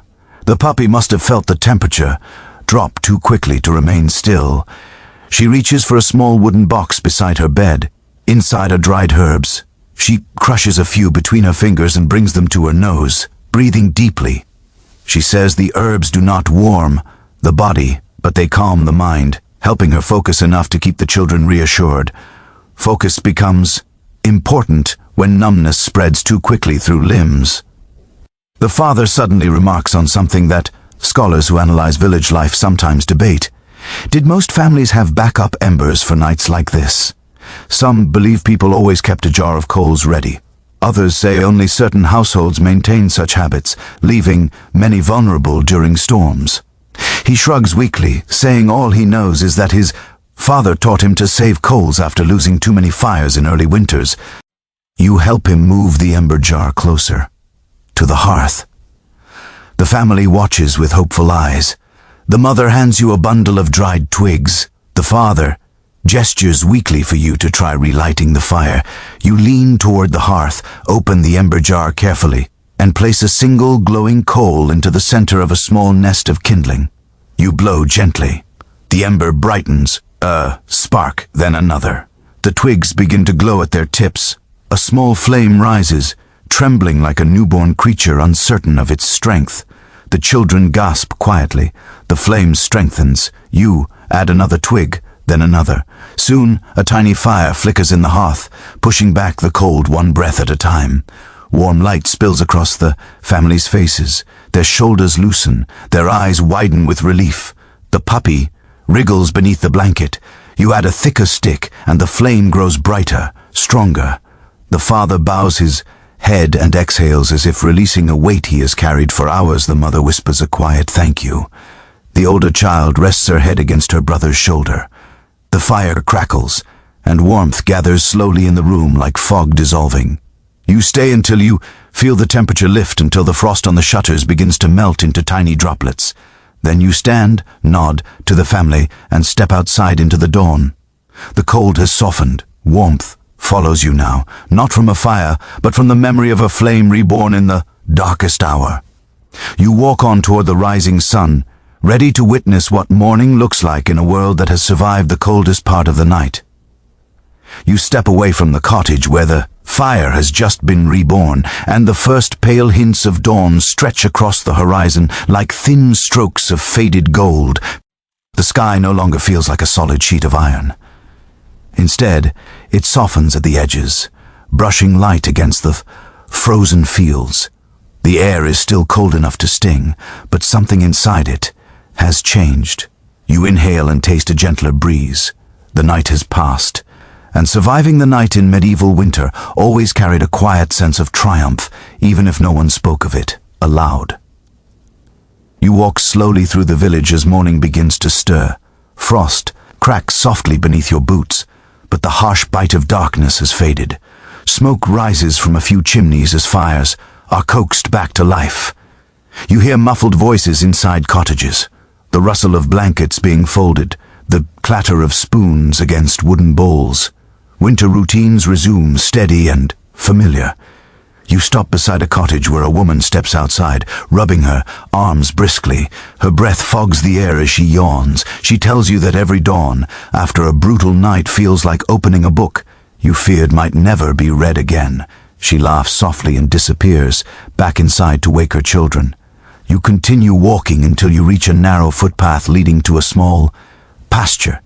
There, a handful of cows stand clustered near the fence, their breaths rising in slow puffs. A stable boy approaches with a bucket in each hand, his steps heavy from exhaustion. He tells you he spent half the night keeping watch over a newborn calf. It survived the cold, he says, but only because he kept it pressed against the warmth of its mother's flank. He beams with pride. Animals like people greet dawn as survivors. You move on and reach a cottage with a shutter slightly ajar. Inside, an elderly couple sits near a newly lit fire. They wrap their hands around warm cups, their fingers trembling with age and morning chill. You watch the steam rise from their drinks. They lean close together, as if sharing the same small pocket of heat. The old man glances at you and nods with the satisfaction of someone who has seen many winters and knows the quiet power of dawn. Across the lane, a child opens a door and steps outside, dragging a wool blanket behind him like a cape. His cheeks are pink from sleep, and he squints at the cold morning light. His mother calls him back inside before the frost bites him. As he turns, he waves at you shilly. His tiny gesture carries the uncomplicated joy of waking warm and safe to another day. You walk farther and notice villagers emerging in ones and twos, all moving slowly. They stand in their doorways for a moment, breathing in the morning. Some stretch stiff arms, some rub their shoulders. Some simply lean on the doorframe, grateful the night is behind them. Their bodies are tired, their eyes still carry shadows from cold dreams and restless hours. But the sun, weak as it is, touches each face with a promise of warmth to come. A blacksmith trudges past you toward his forge, wrapped in layers of wool and leather. He says he lights his fire early on winter mornings so neighbors can warm their hands if their fires fail. He gestures toward the forge door and says that in deep winters, the shared heat from his work becomes as important as the tools he makes. You sense quiet pride beneath his words. You continue toward the village edge where the land slopes gently downward. From here you can see the full stretch of fields covered in frost. The rising sun glints across the frozen surface, turning everything silver. The view is breathtaking in its stillness. A world sculpted overnight by cold hands now, slowly waking. In the distance, you see a monk walking along the road, wrapped tightly in his robe. His sandals crunch the frost as he heads toward the monastery after morning prayer. His face is calm, serene despite the cold. His stillness reminds you of the dormitory you visited and the discipline that shaped his night. Even in hardship, he moves with quiet purpose. As you head back toward the village center, you notice a group of travelers preparing their horses outside the inn. They stamp their feet, clap their hands, and laugh weakly as they adjust their cloaks. One man lifts a small clay firepot from the snow. It still holds a tiny warmth inside. He grins and says the pot kept him alive last night.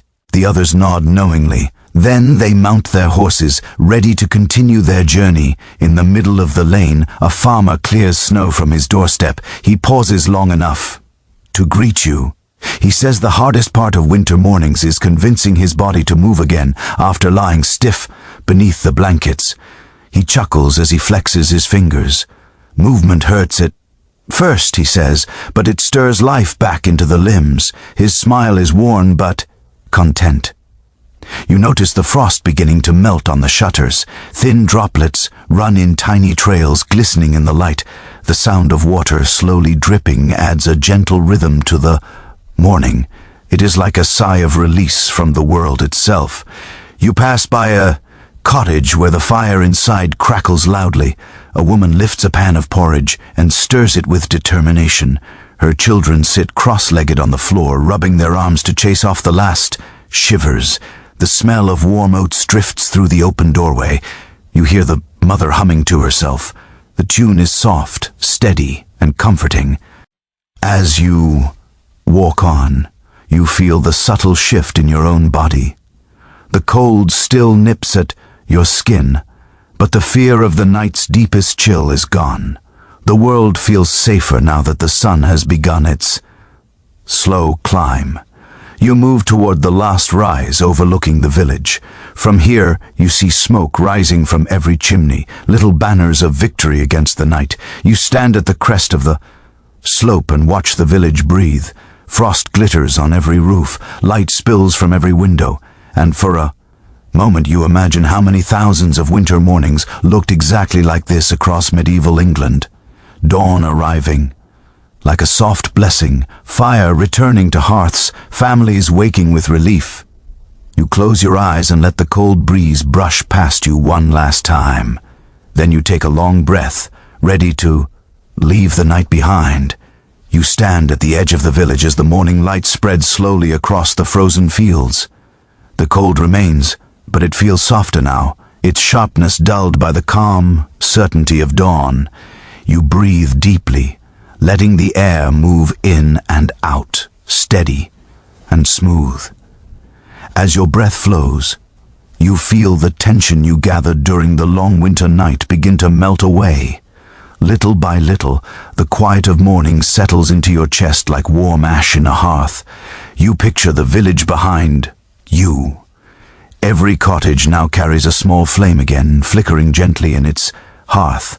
Families tuck into warm breakfasts. Children stretch sleepy limbs. Travelers pack their bundles with calmer hearts. Animals huddle in sheltered corners, steam rising from their breaths. All of it happening, slowly, softly, as if the world itself is waking on tiptoe. Let your own thoughts soften with this morning. Let them drift like the thin threads of smoke rising into the pale sky. Feel your shoulders loosen. Let your jaw relax. Let the chill fade from your hands.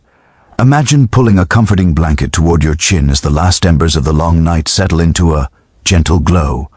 Winter will always test the edges of human strength, yet dawn always comes. Let that rhythm soothe you now.